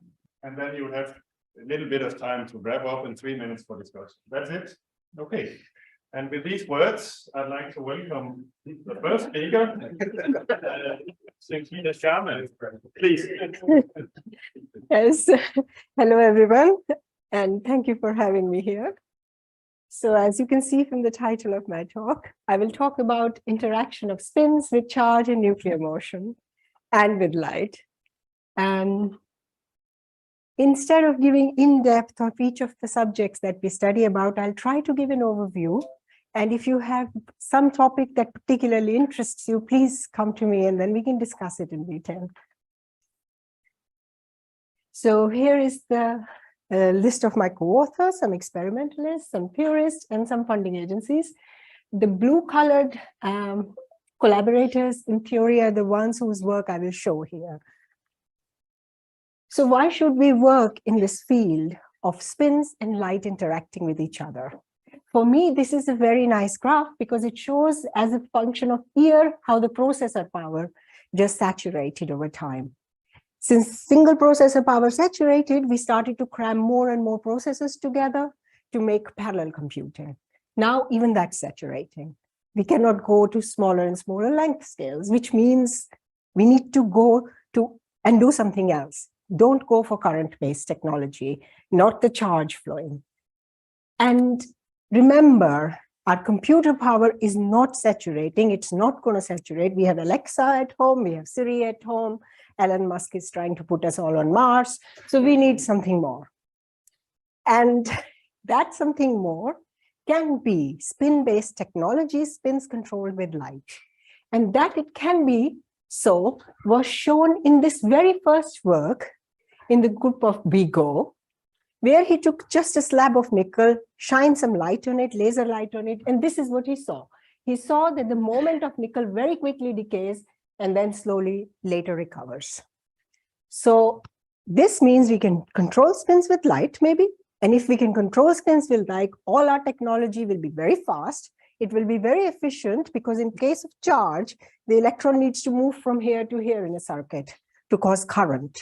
In case of spins, they can just stay on their place, just fluctuate, and that causes spin current. So it's a very efficient way for future. But as soon as this work came out, a question came out. Why can we manipulate spins with light? The reason for question is this. Don't be scared by it. It's a full QED Hamiltonian, and we have expanded it in the powers of 1 over c. These are just the first few terms.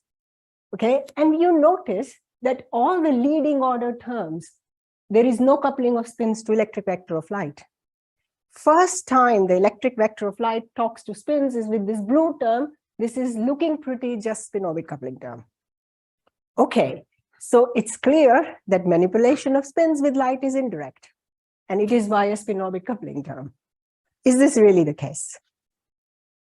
Okay, so we are going to do this first, just as a test. We are going to use time-dependent density functional theory. The beauty of this theory is that it is fully predictive. It's ab initio. You don't rely on any parameters. You don't cook up anything. Only thing you take as an input from experiments is their laser pulse. So in this is the Hamiltonian on the right-hand side that will time propagate. A blue-colored vector potential, this is the laser field. And this red term, which looks complex, but it is just spin-orbit coupling term. Okay. I'll not present any details of time-dependent density functional theory here, but if you want, please come to me. Okay, we use this theory. We take, again, a slab of nickel, like in the experiments. We shine light on it. In this case, we take a small pulse simply because we just want to first theoretically see what happens. Okay. And if we switch off spin-orbit coupling, spin is a good quantum number, nothing happens. Okay, that's just a test of numerics. You turn on spin-orbit coupling and you look what happens to your magnetic moment. So you see it in blue here, the moment goes down, demagnetization, exactly as seen in experiments. Now it's a spin system, and we as theorists want to know why did this happen? How did this happen in the system? Now remember, in a spin system, you can have two distinct kind of excitations. One that spins just flip. It's also known as Stoner excitations. Or you have a lot of spins, they just start to rotate with respect to each other, and that causes a non-collinearity to build in, and the global moment of the system is lost. So let's see what happens. Here we look at it, the spin in the direction of the quantization axis and in the other directions. If the moment was canting like this, then you will see a moment building up in the other directions, which we do not see. So it's really Stoner-like excitations, namely spin flips. Okay, we can do one step better. We come in with the laser light, and what does light do? Electrons get excited by absorbing the light. Let's look at the moment of these electrons which got excited, and those electrons which didn't get excited, they were just lying behind, they were rather localized. And that's plotted here. Excited one with red and localized one with black. Oops. You see, it is the localized electrons which lose their moment. It's the excited electrons just keep the moment as it is. And the reason for that is the spin-orbit coupling term. If you look carefully at the spin-orbit coupling term, there is a gradient of a potential in this term here. And if you excite some electrons, the remaining electrons will feel the potential even stronger. And the gradient of that potential becomes stronger, and hence it is this effect of spin orbit which is felt more strongly by the localized electrons. Okay, so you have answered one question, spin orbit coupling is crucial. But you have answered yet another question, which is how fast can these processes be? Well, every material has an internal spin orbit coupling time. I made a table for such multi-layers. And we know how fast it can be. Then I just put the numbers in the table. You take the energy, do an energy time conversion, and this is in femtoseconds, so at around 50 femtoseconds. That's it. So you can't do anything faster than 50 femtoseconds. In the rest of the talk, I'll try to show it to you that's not true. So here is the first case scenario. In this, we propose a new mechanism. It's called Oyster. And to show this mechanism to you, I take an example, this multi-layer. There are a few layers of cobalt, all ferromagnetically coupled, and a couple of layers of manganese on top, which are antiferromagnetically coupled to these cobalt layers and to themselves. It's the nature of manganese. Okay, so because the D shell is less than half filled, when a material has D shell less than half filled, it tries to go to a very chaotic magnetic state. Okay, we take this material. We'd come in with a laser pulse. The parameters of the pulse was taken by my colleagues in Max Born Institute who do the experiments. Okay, we take this laser and we come in and we plot now the moment of the cobalt layers in this bluish color and the two manganese layers. Look, they are antiferromagnetically coupled. So one is positive, then the other is negative, other direction of the moment. And roughly at the middle of the pulse, the material which was antiferromagnetically coupled now becomes ferromagnetic and stays so. So you made a switch. And please note that this happened at the peak of the pulse, much below 50 femtoseconds. In fact, if I made this pulse smaller, this switching will happen even faster. So spin orbit, it was much faster.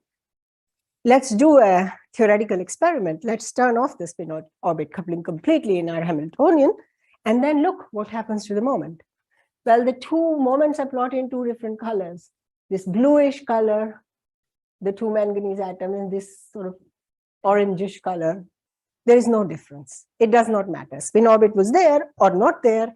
The moment just behaves in the same way. You always make a switch. Then the question arises, why did this happen? And the reason for that is that this material is antiferromagnetically coupled. So let's imagine these two manganese atoms, the red one and the yellow one, which moment is shown here. The minority of this is majority of this. This is what we need to know. Now I come in with a pulse and I try to excite this red electrons. There are no states here for the electrons to go really. So what they do is a small amount of current flows and they go to the next nearest neighbor manganese atom. There is a lot of states available there. Remember, these are optical excitations, which means spin is a conserved quantity. So the change in the spin is not there. Upspin goes to upspin, stays down to downspin state. Okay, so optical intersite spin transfer. From one manganese atom to another, there was a transfer of spin. And since it was a ferrimagnetic material, you saw this switching happening. So this was Oyster, and we proposed it in around 2018. And since then, there have been multiple experimental, all these are experimental papers who confirmed in their experiments that this really is what happens. And I think this was the example which Ofer Neufeld showed this morning, that yes, this is really one of the fastest mechanisms you can control the spins by. Okay, so far so good. So we can be predictive and we can come up with new phenomena, and this can be confirmed. But what was missing in the theory? One of the crucial things which was missing in the theory was coupling of this electronic and spin degrees of freedom to the motion of the nuclei. So we had kept the nuclei static during all this process. So if we want to couple it to nuclei, there are two ways to do it. One, we treat nuclei as fully quantum particles. And for low energy theories like superconductivity, this is very important. We have done this, but for the theory that we are interested in here, probably treating nuclei as classical particle and doing Ehrenfest dynamics is sufficient. So we will do that. And we can do so within time-dependent density functional theory, still stay ab initio and not rely on any parameters by actually resorting to what is known as Hellman-Feynman forces. If we have these forces, via these forces, we can calculate the displacements, and with that, we can change the potential, which can then go into our time-dependent density functional theory calculations. So we do that, and let's see what happens. What do nuclei do to spin dynamics? For that, I choose a material iron platinum. Nothing special about the material. I already warned you, I just had the input file. Okay, so in this material, I plot here first the phonon spectra. Remember, I want to study spin electron phonon coupling, right? Everything together. So I just plot the phonon spectra, and the coupling strength of each of the mode is with the electrons is shown in the width of these colorful lines. You can immediately notice there are two modes. One mode is this yellow one. At X point has a very strong coupling to the electrons. And the same mode at gamma point has very small coupling to the electrons. However, in experiments, it's much easier to excite the gamma point modes. This is what experiments all the time do. All right, so then let's excite this mode. Excite this mode at X point, excite this mode at gamma point, and don't excite at all, and then see what happens to the spin dynamics. That's shown here. Both these modes, yellow one and at gamma point. The pink and the orange color are the platinum moment with and without the mode, and two blue colors are iron with and without the mode. So you immediately notice if you have the phonon mode excited, the spin dynamics is very strongly impacted in very early times. Okay, fine. But, and now is the crucial point. Remember, this yellow was the strongly coupled mode. It has no impact on the spin dynamics. Gamma point mode, which was weakly coupled, has a very strong impact on the spin dynamics. And if you prod into it a little bit closer, you notice something, that this coupling is strongly non-adiabatic. Namely, if I took my nuclei, displaced it adiabatically to the maximum amplitude of the mode, and then looked at the spin dynamics, nothing happens. It's the coupling which is non-adiabatic and time-dependent that does all this physics. It's very good news because physics is rather rich.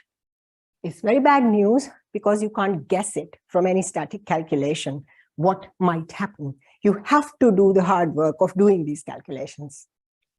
Okay, but these phonon modes provide a very strong switch, another switch, a handle that you have that can further impact your spin degrees of freedom, which is very good news again. And why did this happen? We can again probe a lot in depth into our system. After all, we are doing theory. And we realize it is because as the nuclei shake, they cause current to flow. Not a big deal, of course, the current flows. And this current actually is spin selective. And that causes this dynamics. Okay.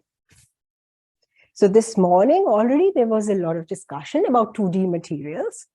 And there was valleytronics physics. There was valleys in these 2D materials, and these valleys, degrees of freedom, can be addressed by circular light, and how you can, with left circularly polarized light, excite one valley, and with right circularly polarized light, excite another valley.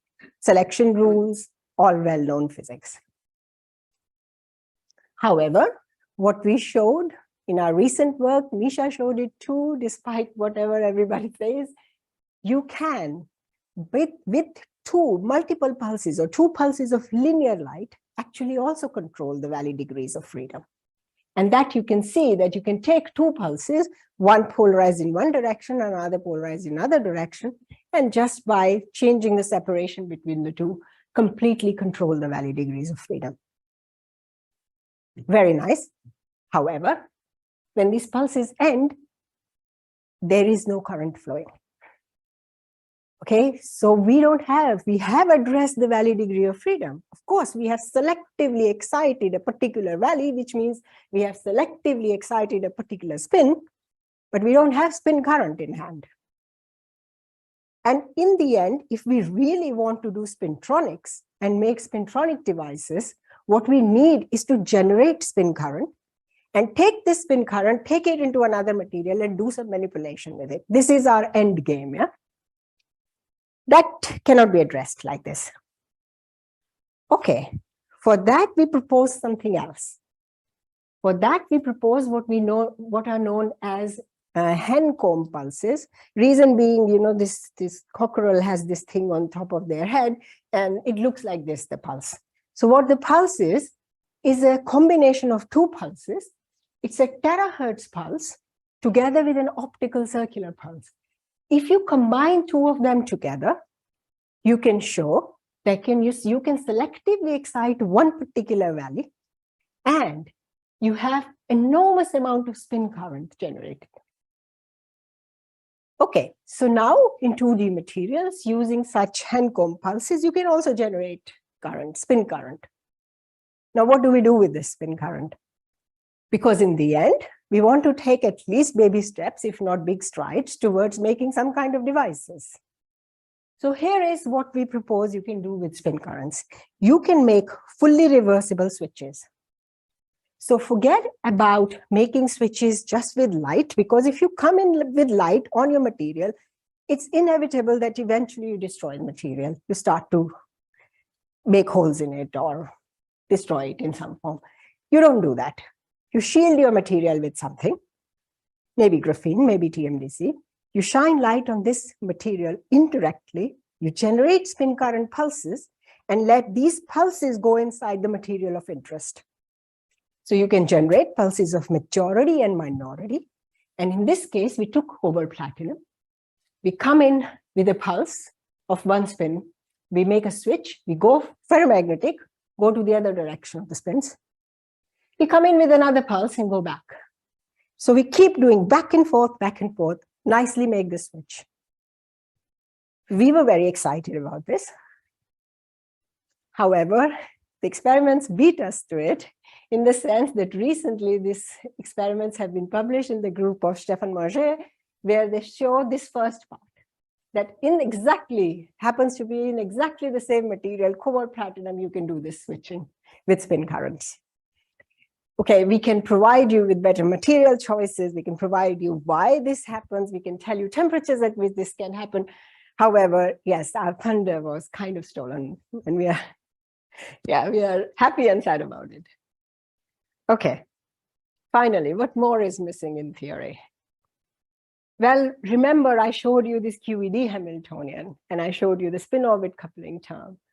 Well, there are higher order terms, like dipole-dipole interaction terms. So imagine you have domains forming, and you have domain walls forming, and their dynamics, skyrmions, large length scale objects. Then these dipole-dipole interaction terms are crucial. And hence we need higher order terms. We can't just use them. We have to density functionalize them if we really want to do time-dependent density functional theory. There's one more thing which is crucially missing, and that is the coupling to the Maxwell's equations. So what are we coupling right now? We are coupling spins, charge, nuclear degrees of freedom, but not the Maxwell's equations, right? And you can show that if in solids you want to treat excitons, namely the electron-hole pairs, which are crucial in 2D materials, you have to solve the Maxwell's equations. So recently we have found a way of actually solving Maxwell's equation together with time-dependent density functional theory and nuclear degrees of freedom. And now we can study also excitons, but not just excitons, but time-dependent excitons. Namely, you come in with a pulse, you excite the charge, you see how the exciton changes, how it slowly moves, how it eventually disappears, which part makes it disappear? Is it the electron-hole pair, or is it actually the changing of the gap? We can isolate various things and precisely tell you how time-dependent excitons behave. And this physics is actually very important when you're studying materials with large band gaps or 2D materials where excitons are really playing an important role. Namely, you have to treat them at the equal footing as your normal charge, otherwise you are not quite describing the whole physics. Okay, what else is missing? Right now, and this is the problem of solid state physics in general, we can treat, if you are doing ground state calculation, maybe a couple of thousand atoms. If you are doing time-dependent calculation, 20, 30 atoms in a unit cell, but there is physics existing at about 1 million atoms in a unit cell, or a few thousand atoms in a unit cell. Crucial physics of fermions, physics of domains, domain walls, dynamics of them. To treat that physics, we need to come up with an idea because computers are not going to go up at the rate at which our calculations are exploding. And more recently, we have come up with an idea and special ansatz for our ground state, our Kohn-Sham wave function, in which you stay within a single unit cell, yet you can describe the physics of micrometer length scales. We call it the ultra long range ansatz. I don't give you the details now. You can see more details in this paper, but using this ansatz, we could treat about 3,500 atoms in a unit cell. We could converge and plot its, converge and get its density in like about a couple of hours on a normal PC. However, to plot it took us 11 hours because the plotting routines and things like these are not really catered to such a large system at the moment. Okay, so this can now be done, but we need to extend this physics to time-dependent domain, which is what my group is working on at the moment. And finally, the nuclear degrees of freedom that I showed you today were classical. So we treated nuclei as, if we did the unfast dynamics, we treated them as particles, point particles. But they can be treated as quantum degrees of freedom. And we have done that too. So we have done it via Bogoliubov equations. We have generalized them. And then we can study superconductivity. Here is a very trivial example where we show that with this new method, you can actually find the superconducting gap, like you can find in superconducting DFT. But the nice thing about this is, and this is one of the aims of my group, that we want to come in with the laser light and excite a material to its superconducting state and watch how it decays and how it forms. And this is also what we are working on at the moment. And all these implementations are done in the ELK code. It is a GPL code. It's released completely free to use. You please use it. If you have problems, there is a forum. There are 2,500 people using it. We answer questions. People answer questions to each other. So it's all there openly available. And it's my penultimate slide. I would just like to present it as a fun slide. If you have very long range ansatz that I showed you, and you have Maxwell's equation, you have time-dependent density functional theory, which we want to treat together, you will be able to study propagation of light within the material. And this is one of the aims, that we would like to modulate the properties of light itself. If you have this long-range ansatz, you have spin-orbit coupling, you have time-dependent density functional theory, you can study the dynamics of fermions, you can study the dynamics of domains and domain walls. If you have dipole-dipole interaction taken care of additionally, you will see the formation or changing of domain walls. which is also what we are working on. If you have quantum nuclei and superconducting order parameter additionally taken care of in your theory, we would like to study with that the time-dependent formation destruction of superconducting order parameter. So you can see that new physics emerges at various energy and length scales, and addressing it is rather exciting. And I will just leave you with the summary slide, and I'll take the questions.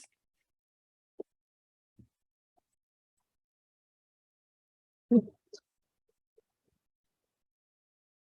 you very much. Questions? Hey, thanks for the great talk.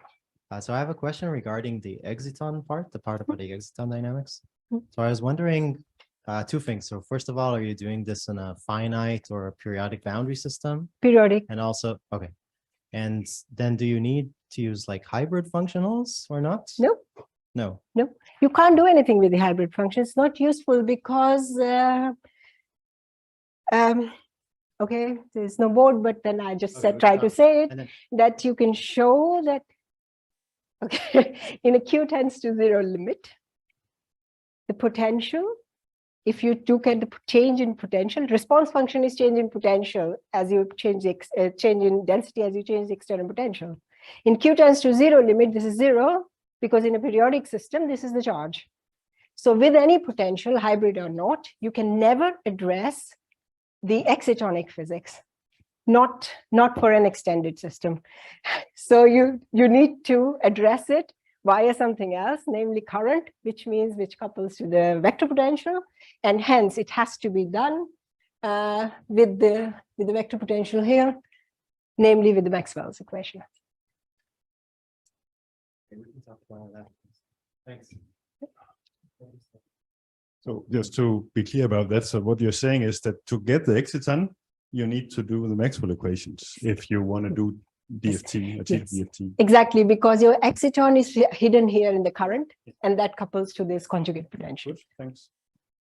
Other questions? More? A more simple one regarding the application. So then usually these microchips are made of silicon, right? So have you how likely is to apply this to?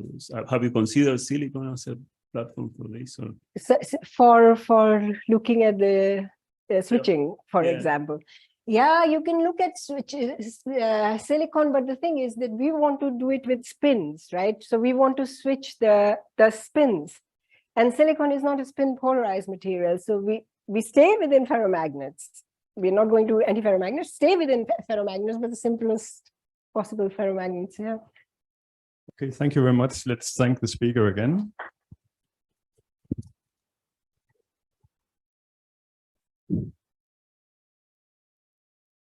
Preparing for the next speaker, Krüger.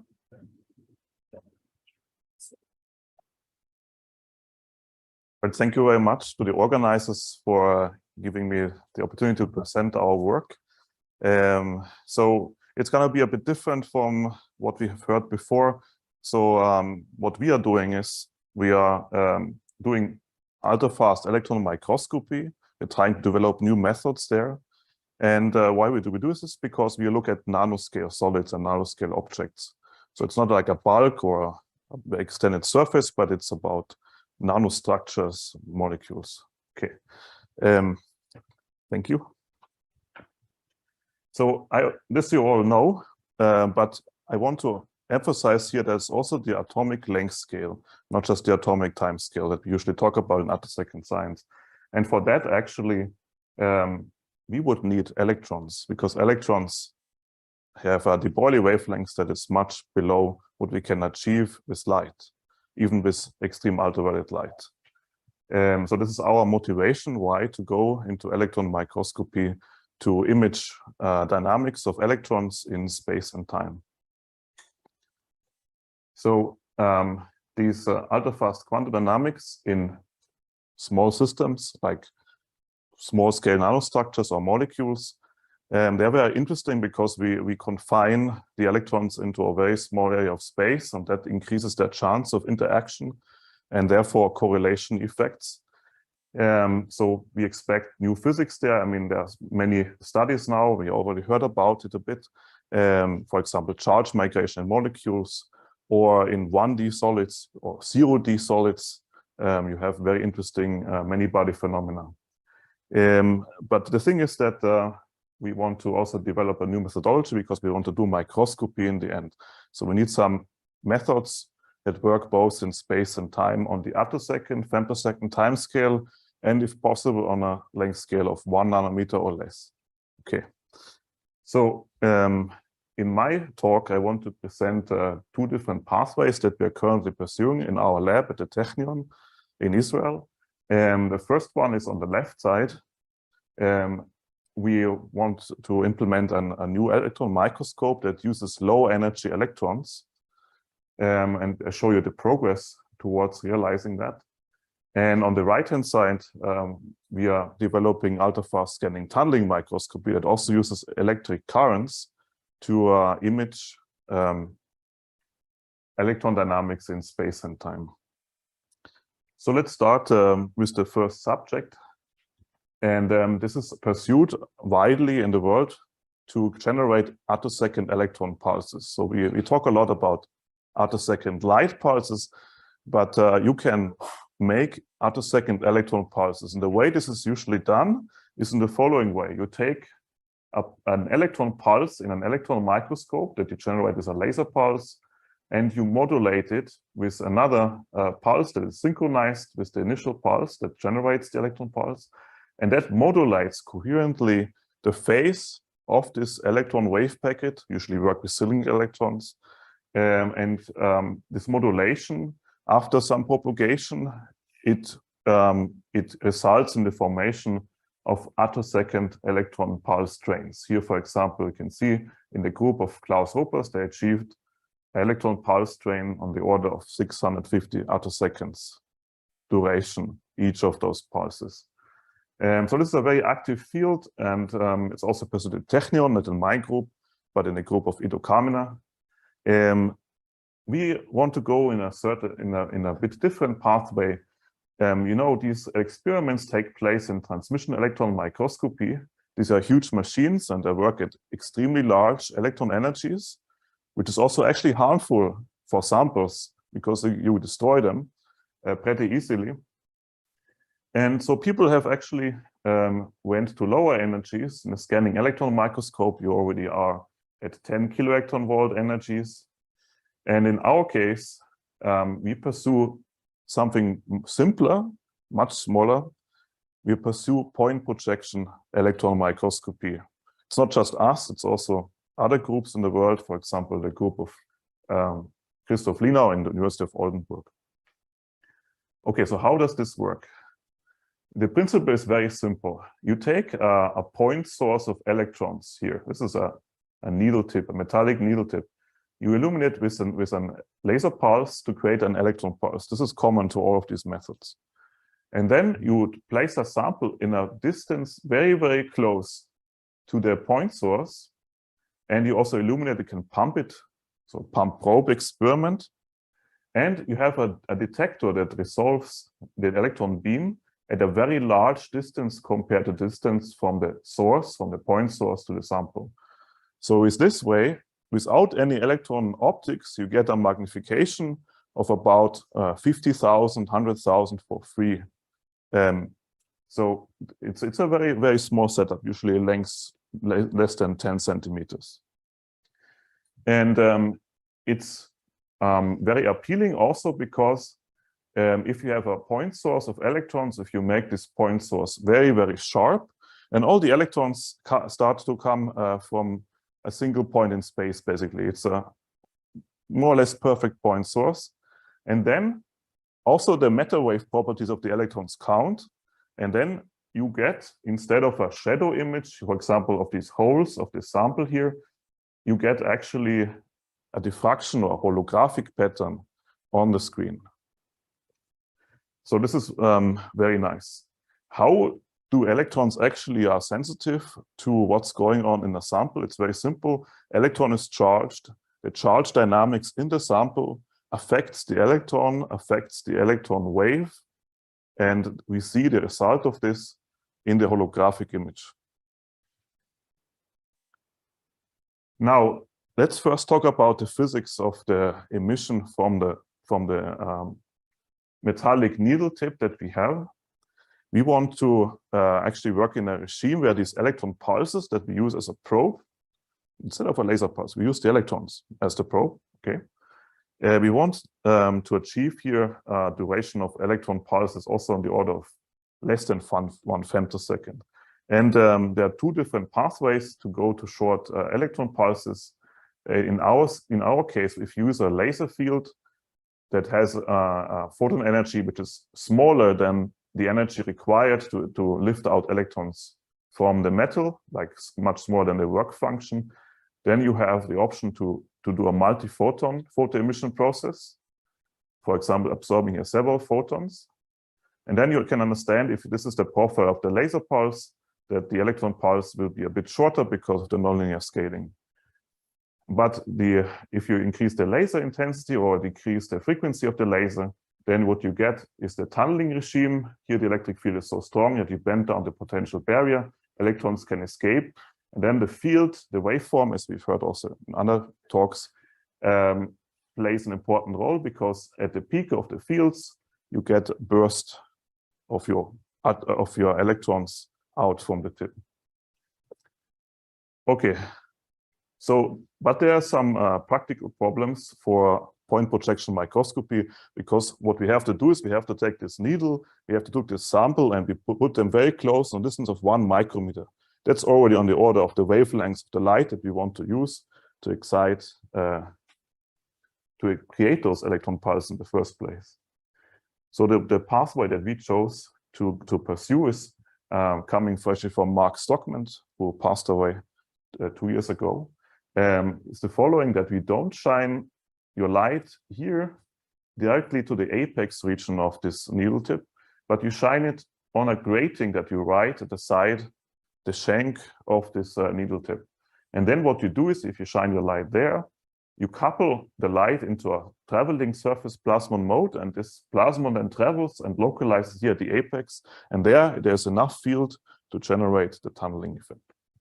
The problem with this scheme is that you usually use a grating that enforces some kind of phase matching condition that makes it hard to couple very, very short laser pulses like we use, and other points. What we have decided to do is to create a source that has a very short distance between the groove. We use just a single groove to couple all the broadband laser frequency components. So we avoid these kind of problems. So how does this look like in practice? So here's one of our needle tips made from gold, and we write here with a focused ion beam this groove, and then we illuminate it. This is a simulation of how this looks like. It's a bit stretched along this axis, but if you let a laser pulse, a laser field go, you can see it couples here to the groove, and it travels down and localizes here. This will emit electrons, and we have maybe some reflection that the field comes back, but it doesn't really matter. It's a nonlinear process. What matters here is that the field, when it comes to the apex, is the field at the apex, it's enhanced compared to the incoming field by a factor of 5. So this will emit electron pulses very nicely. So how does this look like in experiment? So here we have just the needle made of gold, and we have detected there's no sample here yet. We shine the laser field here onto the groove, and at low intensities we see the following picture. We have here the laser power, and here we have the emission. The currents here are amplified, so don't look at nanoamperes. And we can see that if this is a log-log plot, that the current emitted from the tip scales nonlinearly with about 4 or 5 photons necessary to overcome the barrier. This is nothing new. But if we go to higher intensities, what we can see here, the signature is that here in the plot, we have here this multi-photon scaling, but here at some point, there's a kink, and then the scaling behaves very differently. And people usually interpret this as the transition to the tunneling regime, where you actually know, okay, now I get attosecond electron pulses from my needle tip. Okay, so this is good. And the problem now is that this is already known that we can do this kind of things. And the question is now, how do we get these pulses to the sample? So you have this attosecond electron pulse at the tip, but you need to actually apply them to something. That's why we did, in a small work of ours, we performed a simulation where we actually used a one-dimensional Schrödinger equation to propagate electron pulses that we generated here to the sample plane. This is here, if you see, this is a laser field that we put in our simulation. We see here the current that is emitted from the tip. Positive means it comes out. And we can clearly see that we have here these attosecond bursts of electrons in the simulation. But now propagating it to a sample, if you look at the probability to find the electron here at the point of the sample plane, we can still see the signature of the attosecond electron emission. However, in this very simple model that actually is in agreement with many prior works, we only considered here an initial energy in the metal around the Fermi level. But metal has many energetic states. If we add this on top here, then we see this large smearing effect that basically we lose attosecond resolution for that reason. Our enemy here is matter wave dispersion, something that we cannot really switch off. Unlike maybe light, we can play with the medium, but matter wave dispersion, where electrons start with 0 velocity and then they are accelerated in this 1 micrometer distance. Electrons that have higher energy travel faster. That's the real problem here. And if the electrons come from deeper in the metal, then have a different energy. And smearing is terrible. But if we now go from a laser wavelength from the time sapphire, 8 nanometers, to something that's larger, then actually we found that, for example, here at 1.5 micron, that we still see the signature of the attosecond subcycle emission in also at the sample plane. So this gives us a big hope that also here, in a much simpler scheme, we have attosecond electron pulses at the sample. All right. So we are now working towards implementing this. So our idea is to apply this first to plasmonic fields, because plasmonic fields is definitely something that happens on the attosecond timescale because it's driven by the waveform of the incident light at the nanostructure. And we also simulated that, for example, if we put a sphere as a sample, and we illuminate with a pump pulse, we can clearly see, if we have a subcycle electron pulse, we could see basically the charge distribution on the sphere imaged in a hologram. This is a simulation, but now we work on another subject that, because plasmons is something that we can describe as linear optics. We now want to work on 1D systems like carbon nanotubes. In carbon nanotubes, plasmons are actually special because they carbon nanotubes can be described as a Luttinger liquid. So it's something that's not a Fermi gas, not anything else. But because of the 1D confinement, there's a long-range Coulomb interaction that modifies how plasmons are propagating. This is something known and has been observed. This is a standing wave of such a Luttinger plasmon. You can see as a wavelength, it's very long, but the plasmon wavelength is very, very, very small for these, because of this many-body quantum effects. Now, we are currently building the setup for it, but we already have, as a first result, this is very fresh from Monday.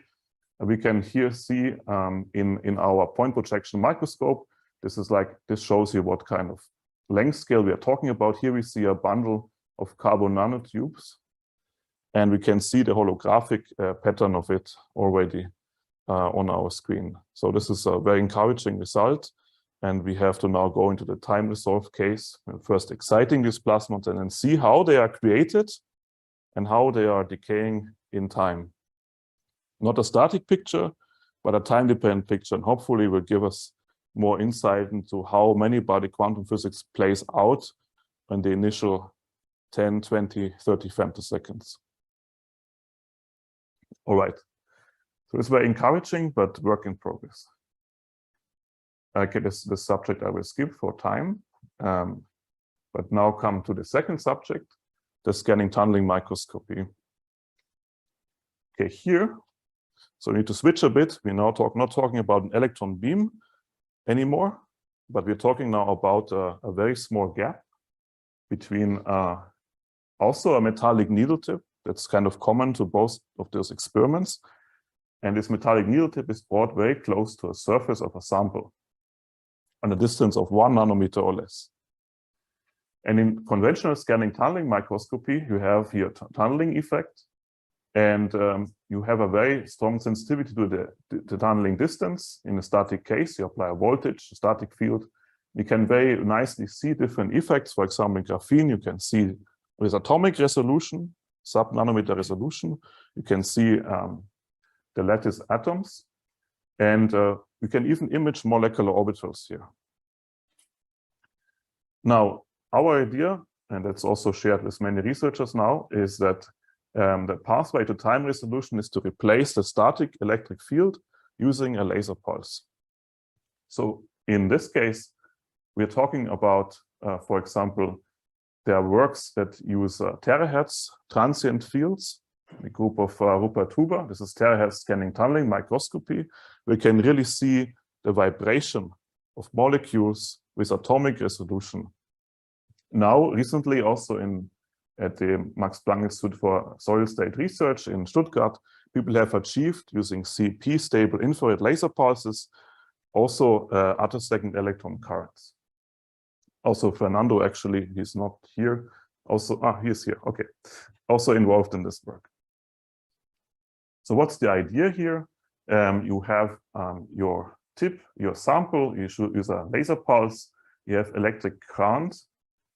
Problem is, if you have a very long laser pulse, you have a symmetry. If you assume the tunneling effect, you have a symmetry between electrons that go from sample to tip and electrons going from tip to sample. So you get like zero net current.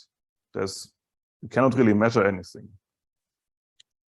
The obvious idea is to go to very short laser pulses where you break the symmetry between electrons going this way and electrons going that way. But the problem here is that you need to have this very, very short laser pulses on the order of single cycle regime. It's at least in our calculations, we see that, in order to break the symmetry without an additional static field. So what we now implemented is the following. Instead of using a CP stable laser pulse, which is quite hard to create, we now create two-color laser fields where you mix the fundamental and the second harmonic. We have also heard this a lot to break the symmetry here. And so you can see clearly that, for example, in this case, we get in one direction of the field a much stronger field than in the other direction. In simulations, we can see if we mix these two fields together, we get really current in one direction. So we can break the symmetry very nicely without having to create single cycle laser pulses. So this is our experiment. It's very fresh, so even put like here a picture I took with my phone. So, so here, this is a fog trace of our actually almost single cycle laser pulse at 1.5 micron. It's 6.5 femtoseconds, and we generate the second harmonic. We have in the formula that controls the delay between second harmonic and fundamental. And we actually modulated the two-color delay with a piezo-mounted mirror that vibrates at 2.1 kilohertz. That gives us a good way to actually measure and distinguish the laser-induced current from all other current sources in the experiment. So if we do that, we actually have first experimental results. You have two different things you can change here. We always measure the lock-in signal, the change of current that is coming from modulating the two-color delay. So what we can do is we can either change the two-color delay here, or we can also control the polarization of our laser field. If we change the delay, the two-color delay, we see clear oscillation. First of all, we see the lock-in current. There's a signature of phase-controlled current in the STM. And then we see also that the amplitude is very much delay dependent. So we really see a good signature of this effect.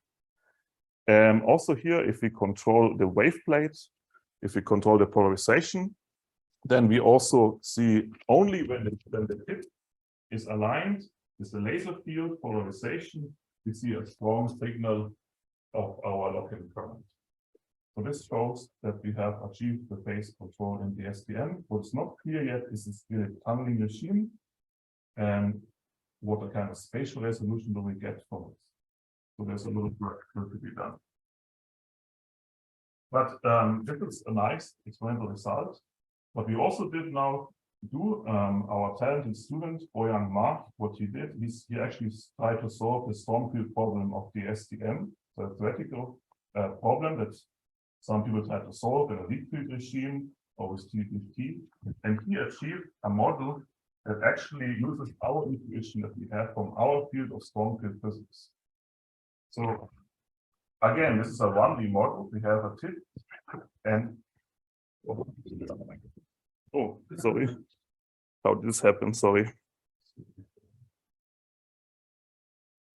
So in this 1D model, we have a metal, we have a vacuum barrier where the laser field is present, and we have another metal that simulates a sample. We found that we can describe this problem using in a way, using the storm field approximation in a way very similar to Bardeen's theory of the scanning tunneling microscope. So describing everything, first of all, with the electron being tunnel ionized and entering this field region here. And secondly, then entering the second metal at time t2.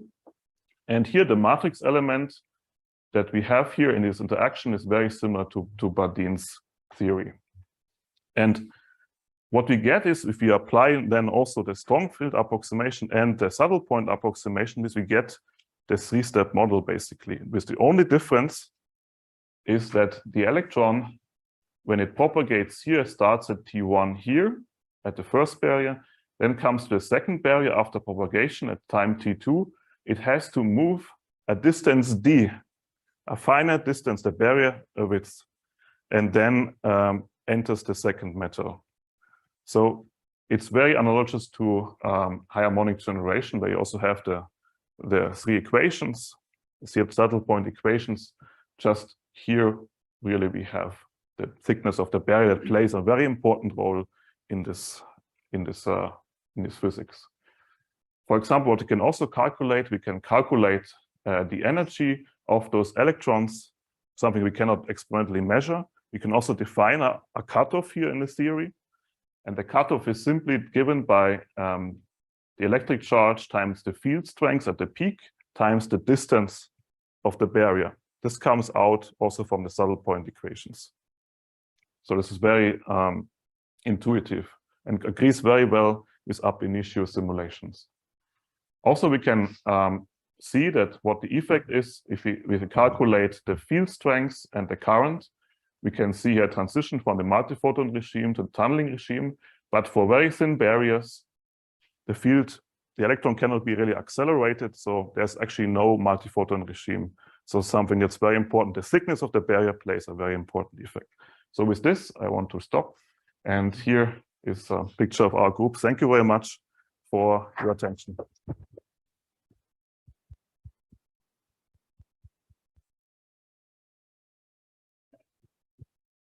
Really fascinating. A question about the electron pulses you were generating with the point tip. How many electrons are there per pulse? Is it a very small number or is it a significant number? So it depends on the size of your tip apex. We have seen that if the tip apex is very small, the area of emission is also very small, and we can actually achieve the tunneling regime with on average 1 electron per laser shot. So the repulsion of electrons is thankfully not a problem. Yeah, okay, so it's just the dispersion that matters. Yes, then. but actually there are interesting works that show now that the physics of those many electrons is very interesting. I can tell you about it. Okay, and the second part of the question was, I noticed you had a train of those short pulses of electrons. Have you been able to control it so you can generate just a single pulse? Also we have not been yet achieving that, but the series simulation showed there's a good chance if you do it right, you'll get a single spike. Yeah. How about the time delay between the pump and the probe? So the time delay is, of course, everything has been derived from the same laser pulse. And you see there's a time delay between laser pulse hitting the tip and the laser pulse that should hit the sample of about 200 femtoseconds because of the propagation of the electron. It's something we have to experimentally play with, but it's up to future research. So I noticed the nano tip. So it's like a radius of curvature of around 10 nanometer. So can you make even sharper tip, which is like a source of like hotspot?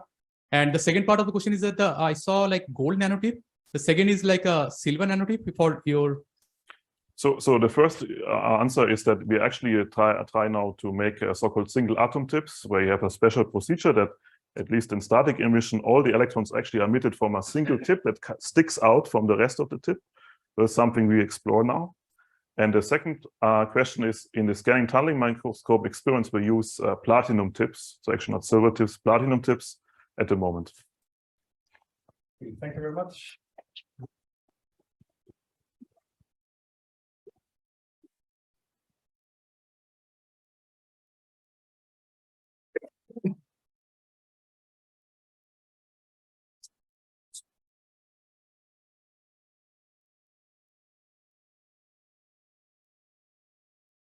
And the next speaker is Simon Jensen. Yes, thank you so much for the introduction, Lars. And thanks to the organizers for allowing me to give this presentation today. I'm going to present recent work that Lars and I did with Angela and Nicola from the MPSD, involving high-order harmonic spectroscopy of strongly bound excitons in solids. Yes, the work is unpublished so far, but we hope to have it on archive within the next few weeks. So I'm happy to get comments afterwards.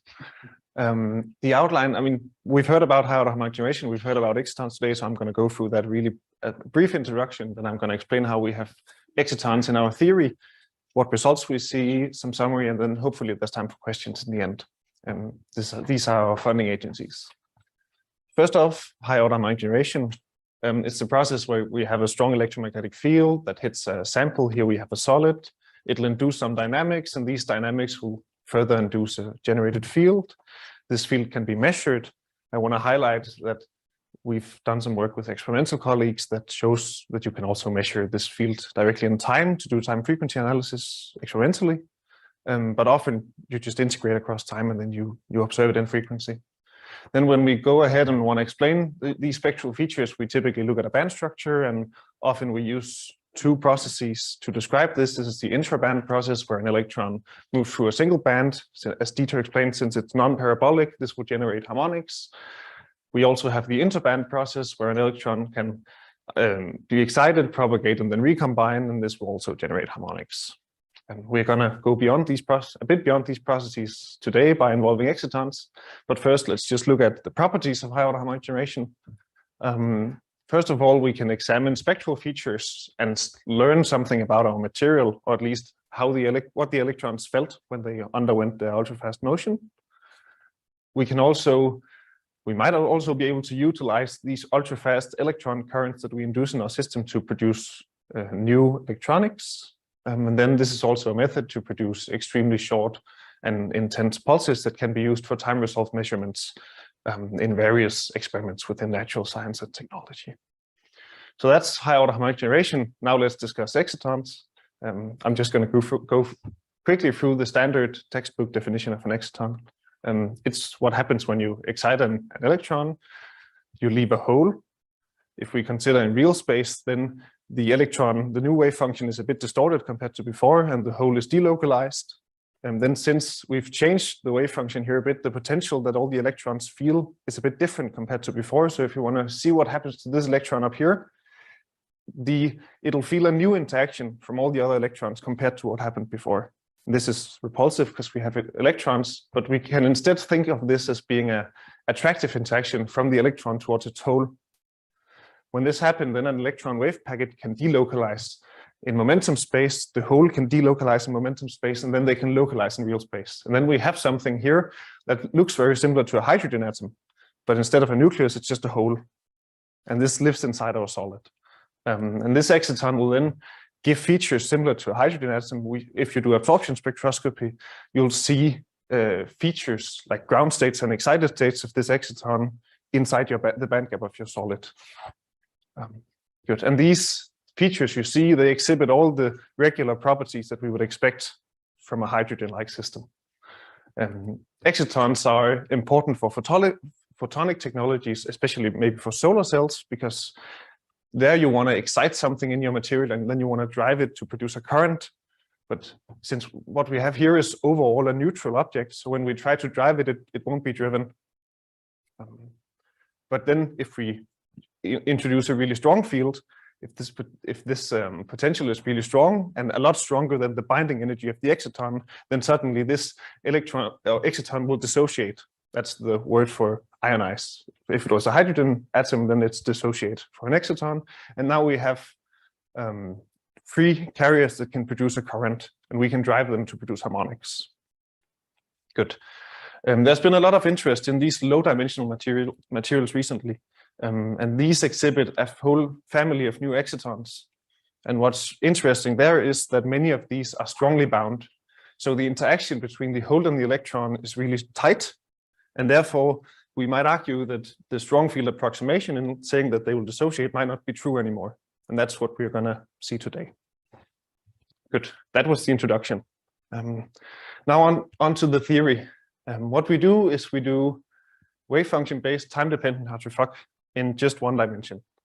So this is the time-dependent Hartree-Fock equation. We have a kinetic term, we have an external vector potential, then we have some potential from our nucleus. In this model, we just use a hydrogen dimer and then do periodic boundary conditions around it. Then we have a Hartree term and an exchange term in our equation. And the Hartree term will depend on the density, but the exchange term will depend on all the other electron wave functions. And we need to go to this level of theory in order to have excitons in our sample. You cannot simply just do the typical TDDFT measures where you just have, up here you have the density, and you cannot use simple semi-classical approaches or the semiconductor block equations in their simplest form. And you need to go beyond that to get excitons. And that's what we do here. We propagate it using various techniques and the octopus package. So yeah, this is what we do, and this is our system. So now we have a hydrogen chain, and then we want to generate some excitons in the system, and then we want to drive it to produce harmonics, and then see, did these excitons have any influence on the harmonic generation process? So first we generate excitons. This is done by doing linear absorption spectroscopy numerically first. Then we locate that there's a resonance within our at lower frequency than our band gap, and this resonance is due to our exciton. Then we choose to pump this with a short pump pulse to generate some excitons. And then there is a new framework from the Ulrich group where we can then infer some knowledge on how this exciton or how this excitation behaves. So we can vary the pump intensity, for example, and then we can see that for low pump intensities, we produce more excitons than free carriers in our system. But if we turn up the intensity of this pump a lot, then the excitons that we generate will start dissociating immediately. So we'll generate more free carriers than we generate excitons. Good. So now we choose some parameters down here where we know that we can generate excitons. And then we call that system the exciton-seeded system. And then we want to compare it to a system where we haven't pumped the system and where we have no excitons. Of course, the exciton resonance is still there. So the driving field that comes in afterwards might still produce excitons during the HHG process. But this is a way to tune how many excitons we have before we drive it to produce HHG. Now for the probe pulse. the HHG driving pulse. This is our parameters. And we start by looking at the below band gap signatures in our spectrum. First of all, if we compare the exciton seated and the unpumped system, we see that both of these systems have clean harmonics. There's an additional peak in our harmonic spectra, and this fits the exciton resonance within our band gap. And we see that if we've seeded the system with excitons, then this peak will increase. And we also see that there are side peaks around this peak, and these peaks will also increase if we have excitons seeded in our system.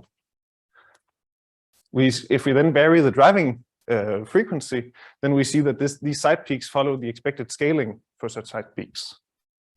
So then if we now isolate these features that occur due to excitons, then what we can do is we can vary the number of excitons that we've initialized in our system with our pump.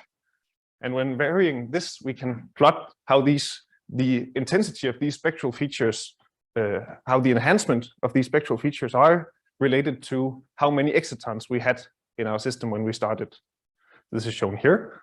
They scale fairly similarly, and we can fit these curves and see that the enhancement of these spectral features depend on the number of excitons we have in our system.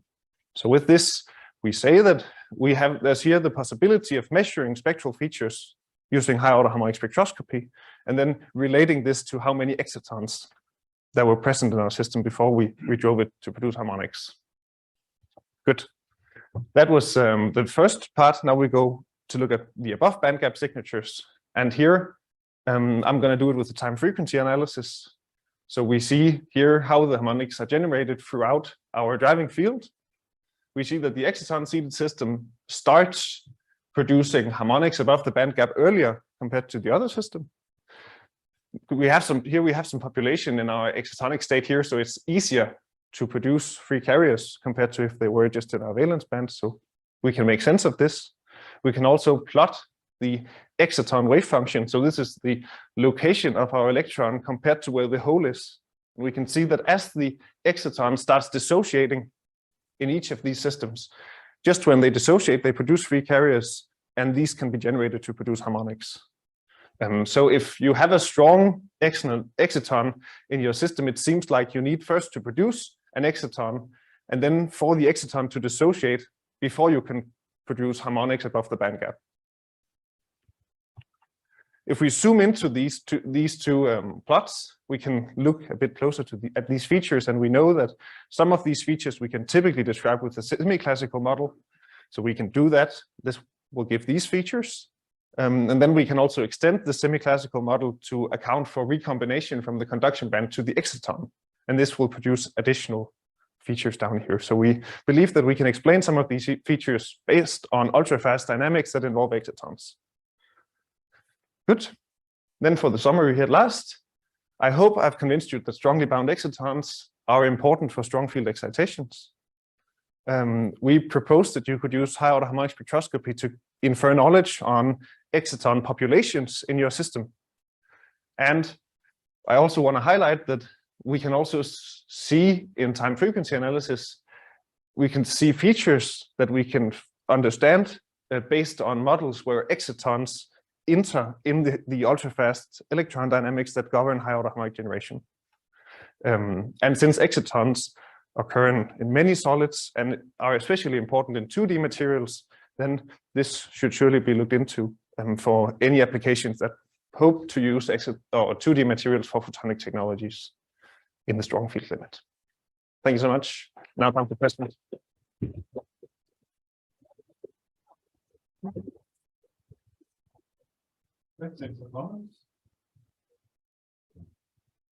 Very nice talk. So I was wondering what is so special about the exciton here? For example, if you just had the band gap material and you pump it with, resonantly you pump it and then you drive the system with the strong field and you produce harmonics, right? Would you, what would you expect different in the excitonic system compared to just the normal band gap system?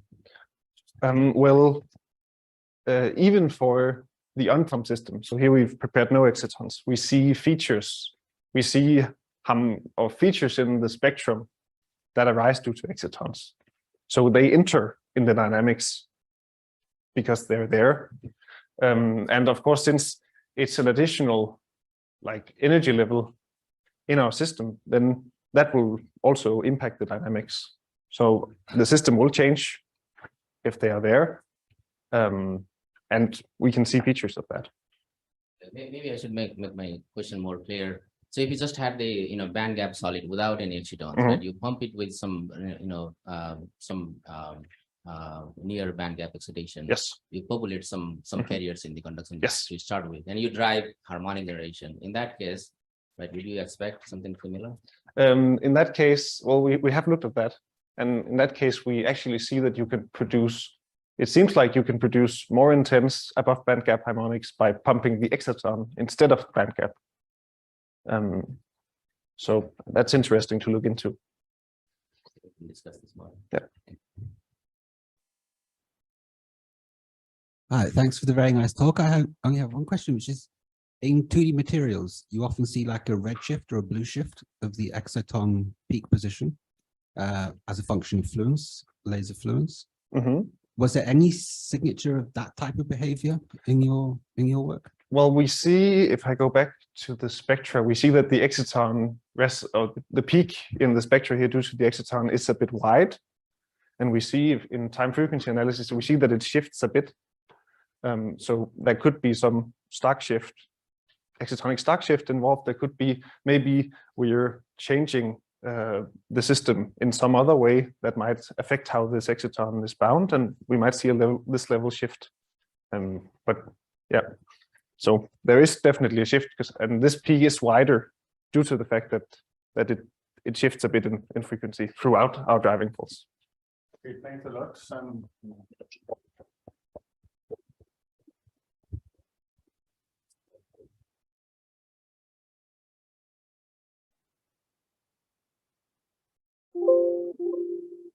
And the next speaker is Bouchet. Hi, can you hear me? Yeah.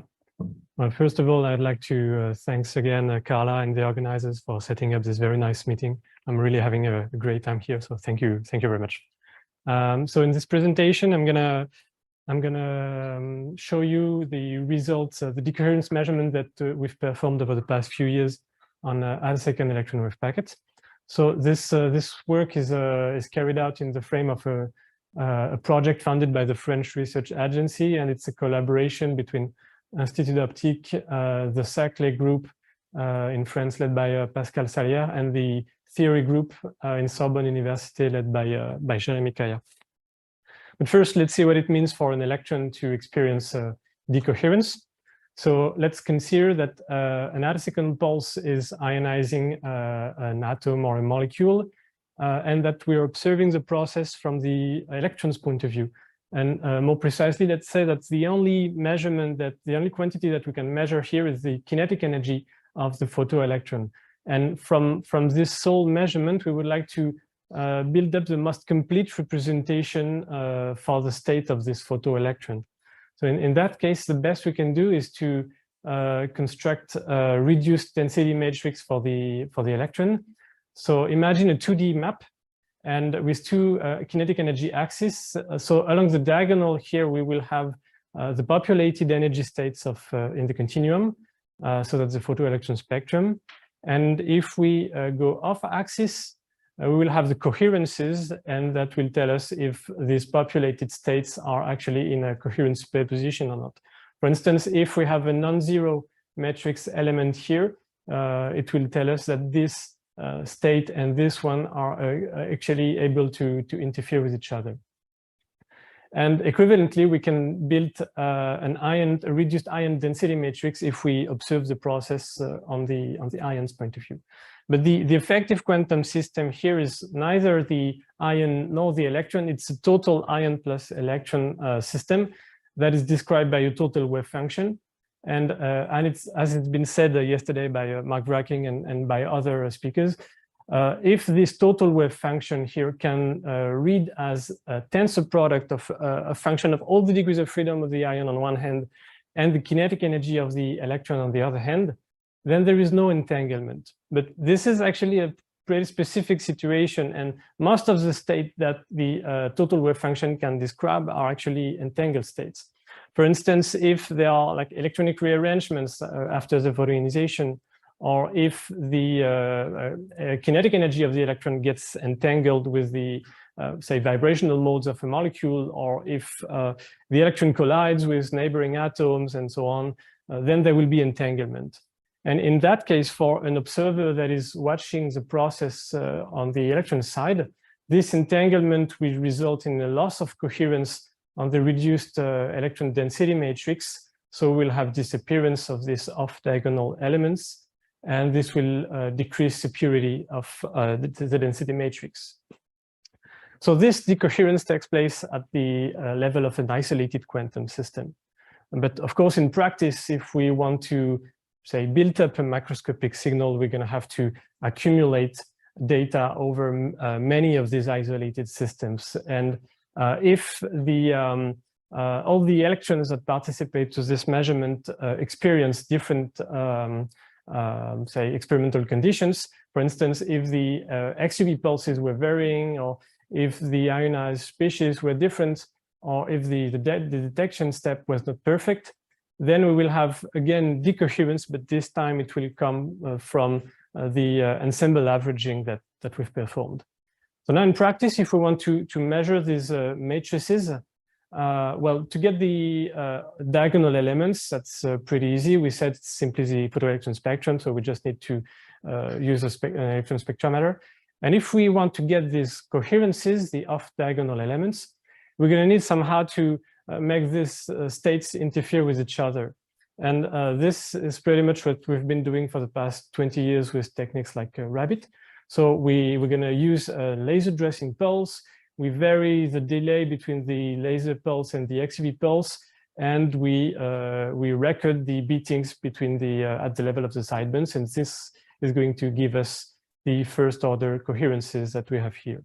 And if we want to get these the higher order coherences, for example this one, we simply need to increase a little bit the laser intensity in order to have these multi-laser photon transitions, and that will encode this missing coherences. So in practice, we don't use Rabbit, we use a more general approach, which consists in processing photoelectron spectrograms with an adapted algorithm in order to reconstruct the electron density matrix. In principle, it works with any kinds of spectrograms, like the Rabbit spectrogram, the streaking ones, and so on. And we nicknamed the technique Mixed Frog some time ago. A few years ago, we decided to test this approach experimentally on an Attosecond beamline in Saclay, so that was the Pelfa beamline.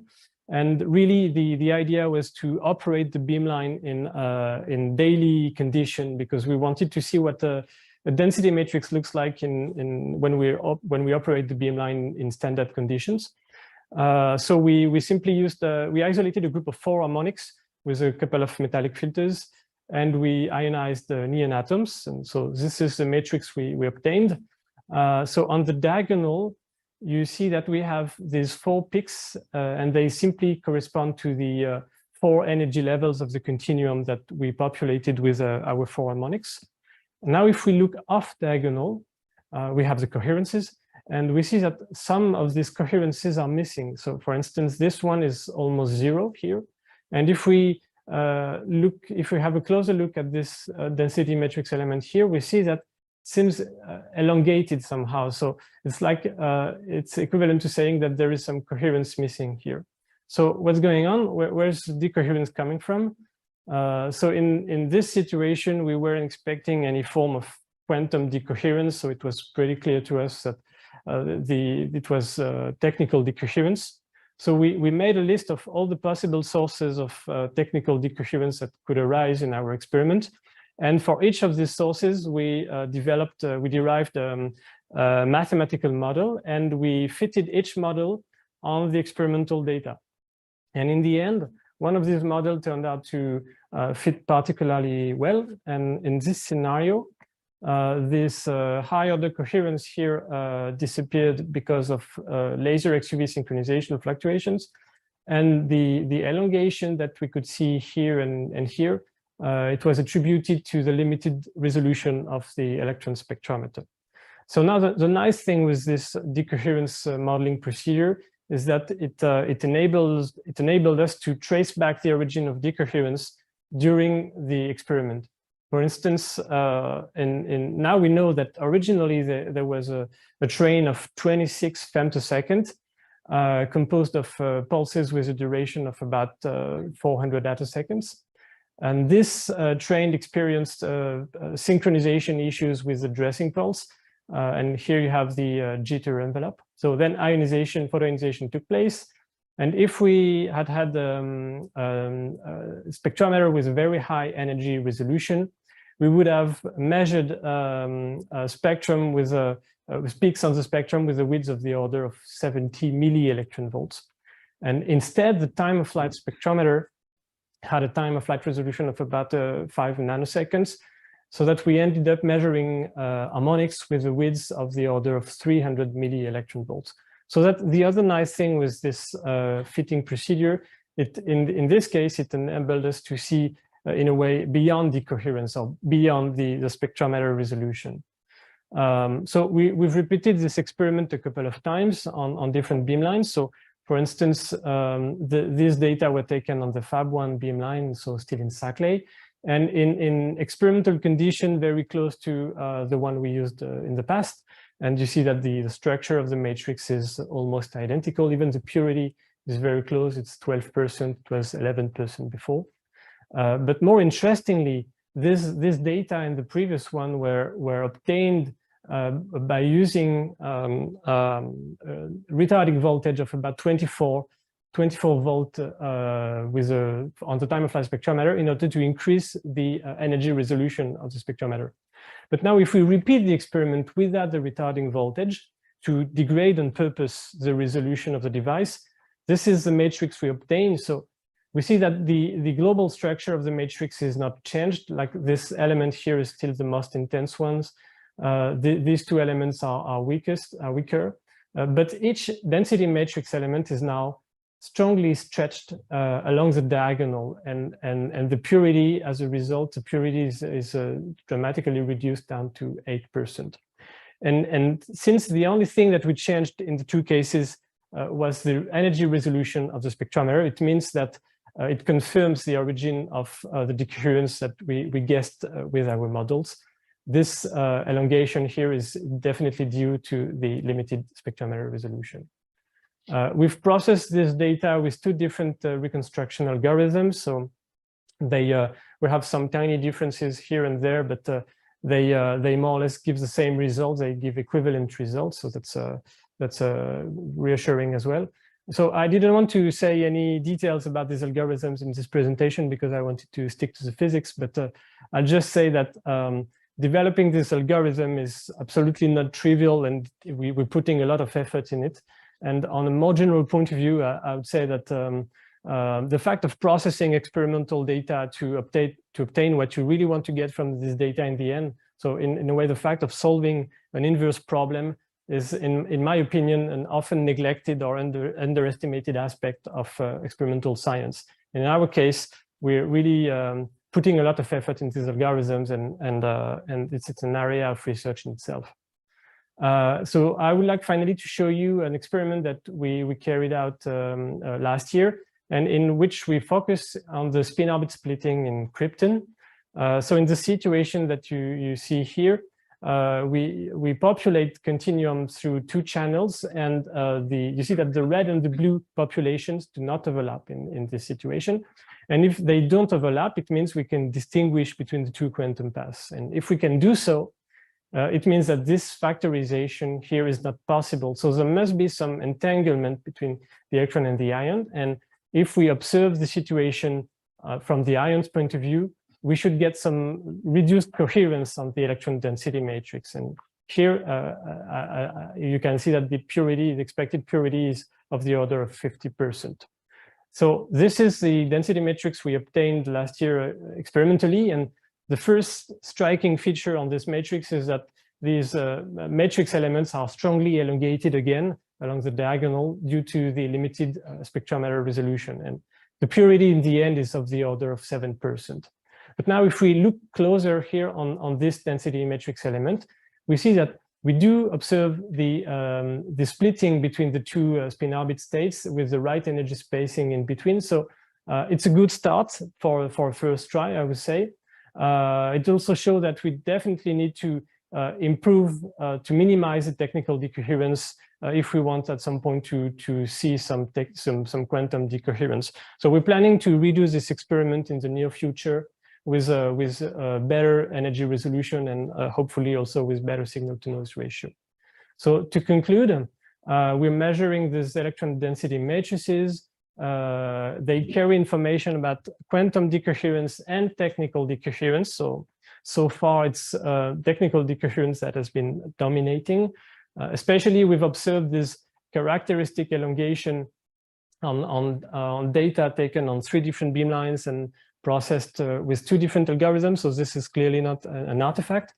And it's been originally attributed by our models to the limited spectrometer resolution, and that was confirmed afterwards by experiments. So we have some work in progress.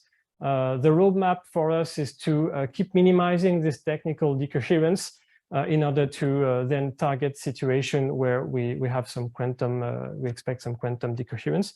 And we're also carrying out a theoretical study where we try to identify the condition in which we can certify that a reconstructed quantum state or a reconstructed density matrix actually correspond to the true quantum state. And this will be the topic of Gabriel's presentation tomorrow at 3:15. And with this, I thank you for your attention.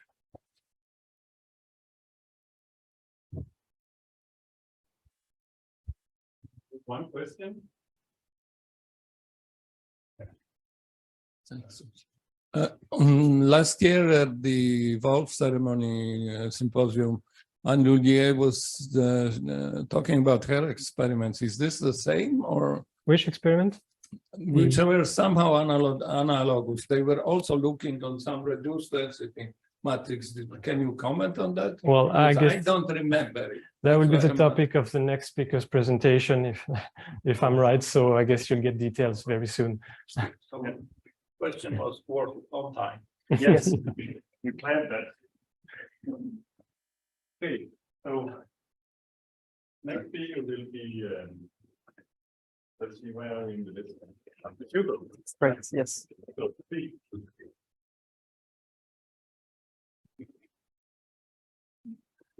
Okay, my name is Hugo Laurell, and I'm recently graduated PhD student in Anne-Louier's group, and I will talk about quantum state tomography of photoelectrons. So the photoelectric effect is the physical phenomenon when an electron is emitted from an ion, from an atom, subsequently following the absorption of an ultraviolet photon. If we ionize with a short pulse, due to the Heisenberg uncertainty principle, the kinetic energy distribution of the photoelectron will be very broad. So we basically have an electron wave packet, and we can now ask interesting questions about this electron wave packet. Is it fully coherent or an incoherent distribution? And to what extent are the coherence properties of the light source transferred into the coherence of the photoelectron? So as Charles described, using Rabbit, you can measure the spectral amplitude and phase of the electron wave packet. So in Rabbit, we absorb, we ionize with the attosecond pulse train, giving it peaks separated by twice the fundamental frequency in the electron wave packet. And when we then absorb and emit an additional infrared photon, we go to a sideband. And since there are 2 paths that lead to the same final state, we will have interference. So when we then scan the delay between the pump and the probe, we get the oscillation in the sideband. And by fitting this oscillation with the cosine function, we can extract the amplitude and phase of oscillation. So this characterizes the wave function of the electron, given that the electron is prepared as a pure state. So in the case that we have a mixed electron wave packet, Rabbit fails to characterize the electron. So then the question arises, can we measure a mixed photoelectron, and can we quantify the degree of coherence of the wave packet? So when we ionize with a short pulse, we have this broad kinetic energy distribution. So if we use, for example, magnetic bottle electrospectrometer and measure the spectra, this is proportional to the main diagonal of the electron density matrix, as Charles just showed. If we want to characterize the full electron density matrix, we also need to measure the coherences, so these off-diagonal elements. So we need somehow to get access to these. And the way we propose to do this is by using a bichromatic probe. And this bichromatic probe interferes the harmonic with itself in the sideband. Since there are two paths that lead to the same final state, we will get interference. And when we scan the delay between the pump and the probe, this sideband will oscillate. So if we then fit the cosine, the amplitude of the oscillation will be proportional to the absolute value of the coherence, and the phase will be proportional to the phase of the coherence. Since we have a broad wave packet, when we do a scan and we fit the sideband, we get what's corresponding to a subdiagonal of the density matrix.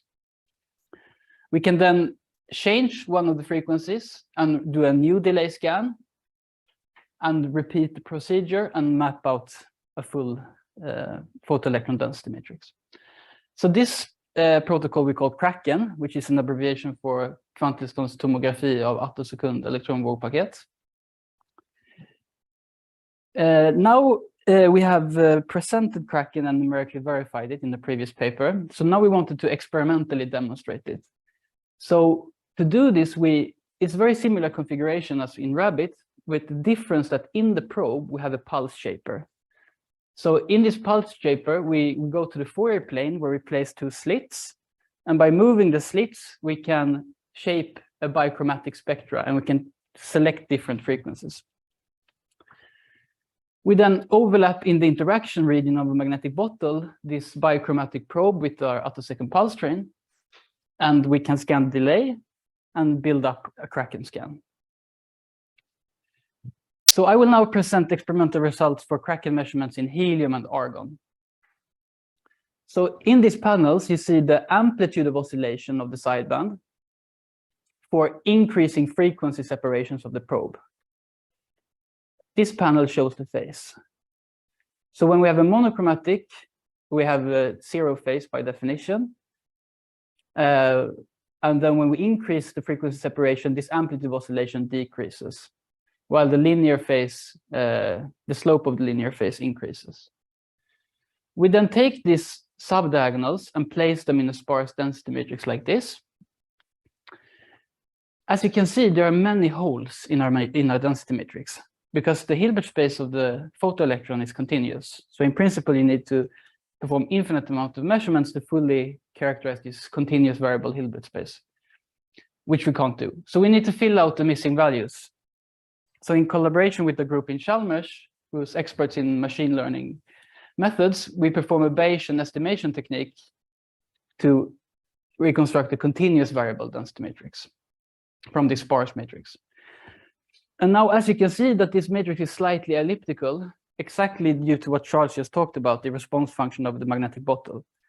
But we have measured the response function, so we can feed this into the Bayesian estimation method, and we can compensate for it. And now we have a very nice and round density matrix in the case of helium. We then repeat them. We then perform the measurements in argon also. So here you can see the spin orbit splitting, that we have two peaks. So here you see the amplitude of oscillation and then the phase of oscillation. We then place it in a sparse matrix, and we perform the Bayesian optimization to get the continuous variable. And we have now a much more elongated density matrix. From the continuous variable density matrices, we can calculate the purity. And the purity is a metric of the coherence of a state, of a quantum state. In the case of helium, we get a purity of 0.94. So this is within error bars purity of 1, corresponding to a pure state. And in the case of argon, we get a purity of 0.64, corresponding to a mixed state. So Charles already talked about this, but it's quite interesting that we see that we have a mixed state in argon. So what could be the cause of this mixed state? So in fact, due to this spin-orbit interaction that we have in argon, the state of the atoms and the ion and the photoelectron together is prepared as a non-separable state. We then perform an incomplete measurement, so we have to trace over the ionic degrees of freedom, and this gives the density matrix of the photoelectron as a statistical mixture. We've then derived an expression for the purity of the photoelectron, and it's a constant, and then we have this overlap integral, where the overlap integral is the overlap between the two spin orbit components.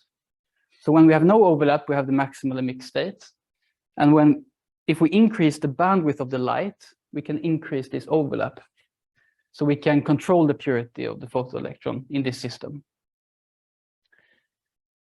So in this paper, this is a numerical result. We show that in the case of argon, by setting a specific bandwidth, so by changing the XUV bandwidth, in blue here you see the purity of the photoelectron.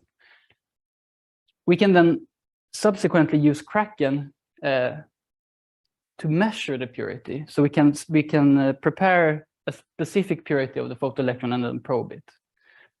In this system, it's also possible to define the entanglement witness, the concurrence, which is proportional to the entanglement. So as you see here, the entanglement decreases as we increase the overlap between the two spin orbit components of the photoelectron. So using Kraken, we can prepare the ion by using the XUV bandwidth, we can prepare the ion and photoelectron in a specific entangled state.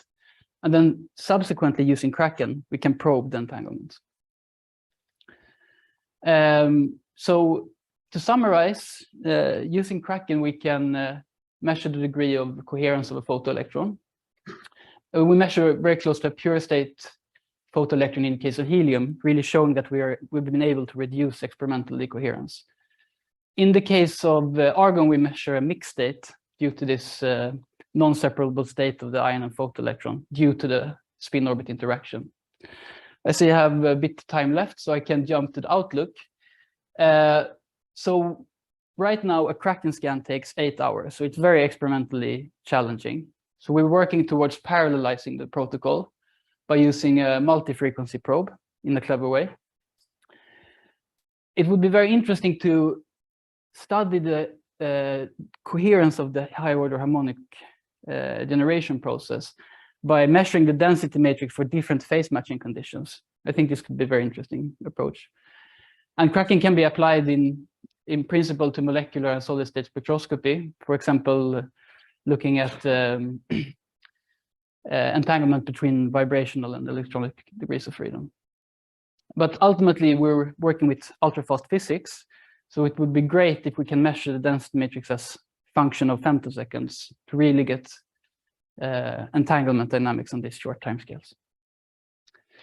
I have not done this alone, so we're a very big group. So I want to thank all my collaborators, where Anne and David have been especially important. Thank you very much.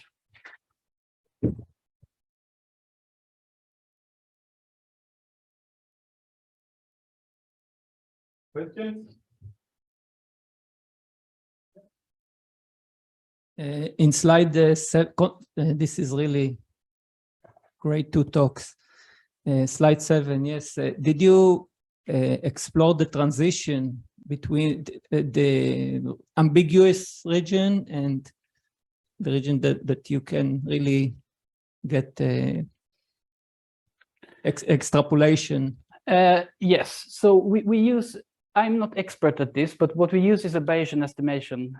So basically we have these are the data points we have measured. We want to fill out the missing values, and this is not clear how to do this. So we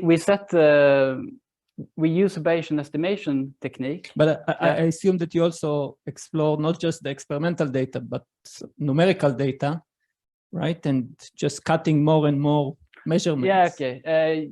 Yes, I mean, so in the first tracking paper, so this PRR that I put the reference, we do the numerical reconstruction. But is your question if we would remove? Where more or less is the limit? How many measurements? How many I don't lines? know. I don't know. This is a good question, but I would say you want to measure as much as possible. But I don't know exactly. But yeah, we haven't explored exactly. I can say that in flow, yeah, I mean, we also want to measure as much as possible. Yeah. But there is now a theoretical limit. Okay. That 3 lines theoretical is enough. and also mathematical. Okay. 3 lines, 3 time delays Yeah. is enough. Yeah, I see. Okay, we have time for one more question. If there are, raise one. Okay, everything is clear. Thanks a lot. Thank you.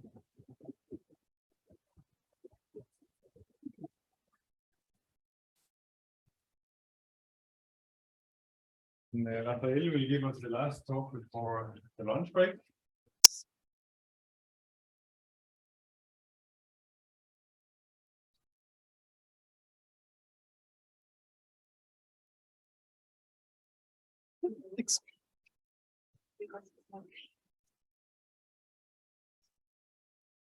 Okay, so hello everybody. Thanks for the opportunity to talk here. So I'm a PhD student in Pascal Salier's team at the Lydie laboratory in CA-Saclay, and today I'm going to present you how we can probe two-photon resonant ionization with some electron interferometry. So I'll just start with basics to define what we call two-photon resonant ionization. So if we take the non-resonant case of neutral atom in ground state, and we ionize it with 2 photons that can have different energies, the atom can absorb the photons and emit a wave packet with certain kinetic energy given by the sum of the 2 energy photons. But if we repeat this experiment and one of the photons energy being resonant with some resonant state in the atom, I will still do this 2-photon ionization, but the temporal dynamics of the emission of the wave packet will be really changed by the fact that the resonance is present in the past. And this will be imprinted by a phase in the wave packet. And with this resonant phase, we can define a time that we call the transition time that imprints this dynamics. So basically, yeah, this transition terpene will increase a lot the transition delay, and this is what we want to measure. So it's been a few years since my team has been interested in resonant ionization. They already did some experiments and published. So they basically, so this was in helium to get a bit more concrete, and they ionized helium with harmonics of our TISAF laser, and the harmonic 15 of the helium was resonant with the 1s3p state of the helium. And so they got their resonant wave packet in the sideband 16, and they probed it with a wave packet coming from the continuum. And so this was Rabbit spectroscopy, but with one resonant pass. And then they extracted this phase information by scanning the delay. This gave good results in time, but also in spatial variation of the emitted wave packets. But we wanted to go further and have another method of probing these time dependencies, because everything was not clear and in accord with the theory. So we propose here a new way of probing these resonances using another reference path. So what we do is we repeat the same. We ionize the helium with our 2 photons, so the harmonic 15 and one of the fundamental. So we'll populate a wave packet in the continuum, and we'll also currently populate the 1s3p level. And so this wave packet brings the phase that we want to measure. Then we're going to let the system evolve for the certain time. And these 2 populations will accumulate a phase proportional to the respective energy. And then after this time, we'll send another IR photon. And so then we can bring the electrons here to the continuum And so we'll have some interference between these two paths. And this interference will be encoded by this dephasing formula, in which is imprinted the resonant phase that we want to measure physically. So just before presenting the results, I'm just going to show a bit the experimental setup that you use for that. So it's the basic interferometer that we have at Attolab facility to do the rabbit experiments. So we focus our Titan sapphire laser in a gas cell of argon to generate our harmonics. Part of the IR intensity is dumped by transmission in a silica, not all the intensity, because we want to have this synchronized XUV and infrared pulse. And this is refocalized in the VMI spectrometer.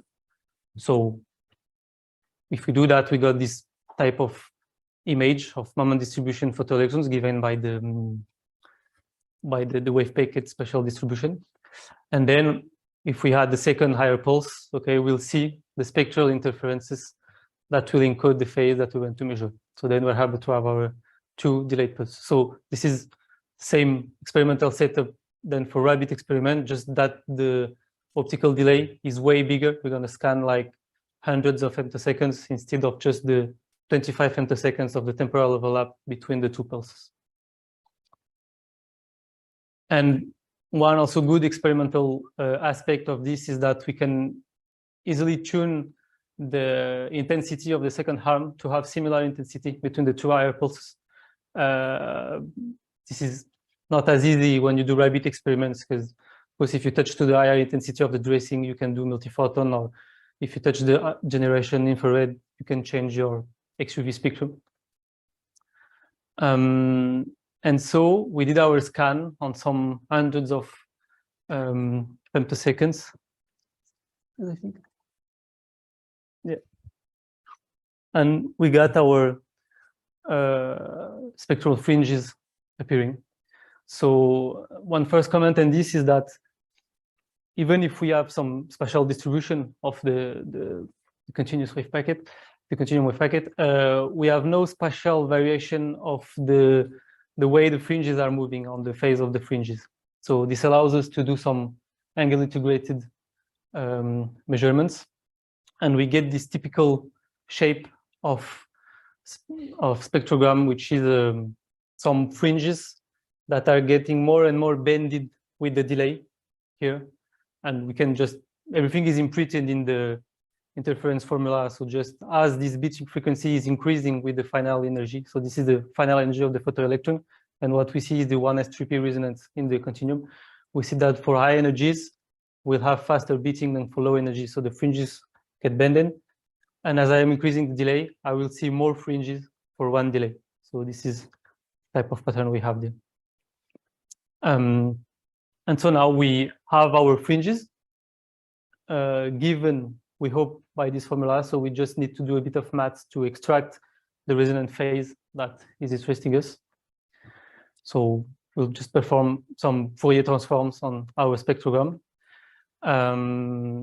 One important point is that we don't do, so we do Fourier transforms for each final kinetic energy, but we won't do it on the whole time vector. We'll have to choose a starting time and a final time. The important point is that the starting time has to be big enough. Here it was 90 femtoseconds, because of course around the 0 time delay, we're also doing rabbit. So we'll have more contributions in our phase difference. And first thing we verify is that the oscillation frequency is indeed decreasing with the energy and is given by this formula. So we do have this linear shape. We verify that the maximum amplitude of the Fourier transform is always on this red plotted line. And then we can extract, we know that the phase of the Fourier transform on this frequency for each energy will be given by this phase difference, given by the interference, taken on the time at which we started the Fourier transform. So we can then repeat this for different times and verify we have the good results. And so now we just, to extract this resonant phase, I can plot this, so this measured phase against the kinetic energy here. So I'll have this experimental curve, and I just want to subtract this linear frequency term So we can clearly see in the resonance the linear region of the phase. And when I subtract so this linear term to this, I get this experimental measurement of the resonant phase inside the 1s2p resonance. And this will, as I have a very linear behaving, I will be able to extract the transition delay inside the resonance. And what's convenient here, as we are in a resonance, and we saw before, we have not a lot of spatial interference contributions that are participating to this phase.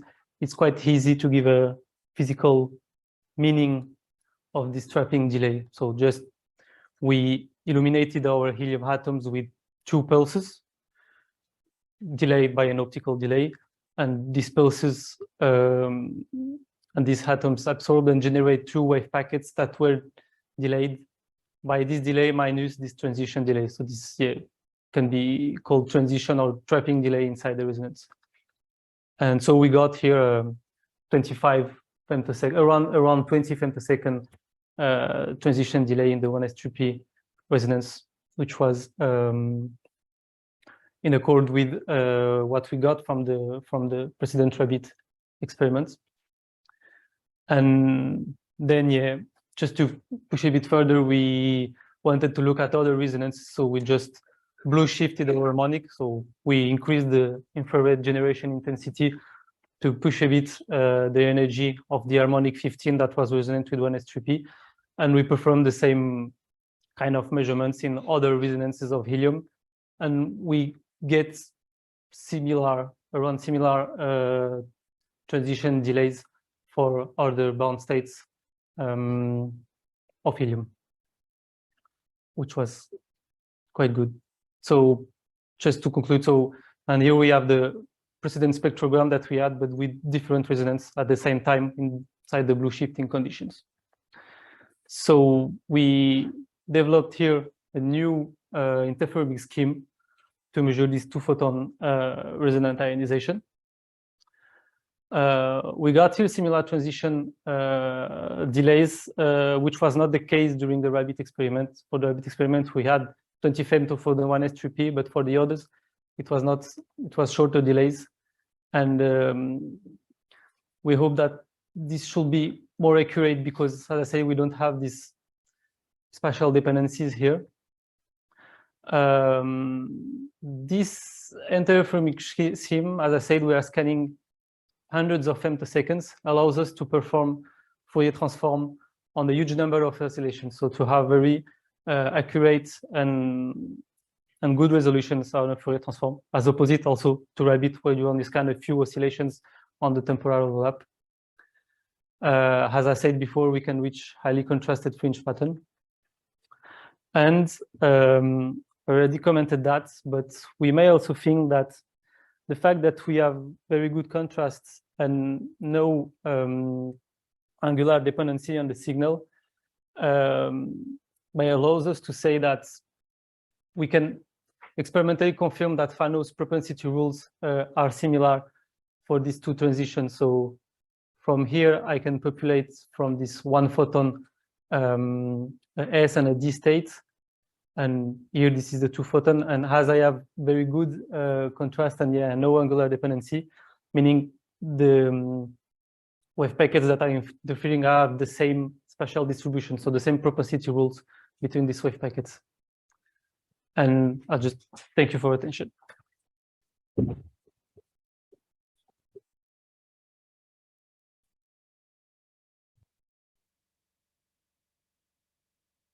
What is very nice work? I mean, what is the meaning of this 20 femtosecond delay? I mean, oftentimes you see that the properties of Rydberg states who scale with n cubed or something like that. Can you repeat, please? What is, I mean, why is there a constant delay as a function of principal quantum number? Why is there not a scaling with n cubed or something like that? Yeah, so what we may think here is that something we should check sometime is that this 2-photon resonant transition delay may be bounded by the infrared here. So we have a 20 frames per second delay for each resonance. That's what we measured with our 25 femto infrared laser. So, and this is also, it's been difficult to, I mean, the interaction with the terrorists is very rich because to have the TDSC simulations that matched with the experiment, we really have to tell them precisely what intensity of IR we have. So it looks like this is very dependent to the IR photon intensity and also to the IR pulse. So maybe that's why we see this 25 delay on all the resonances here. And but of course, experimentally, it's not as easy to get the same conditions on the XUV and longer or shorter IR pulses. One more question.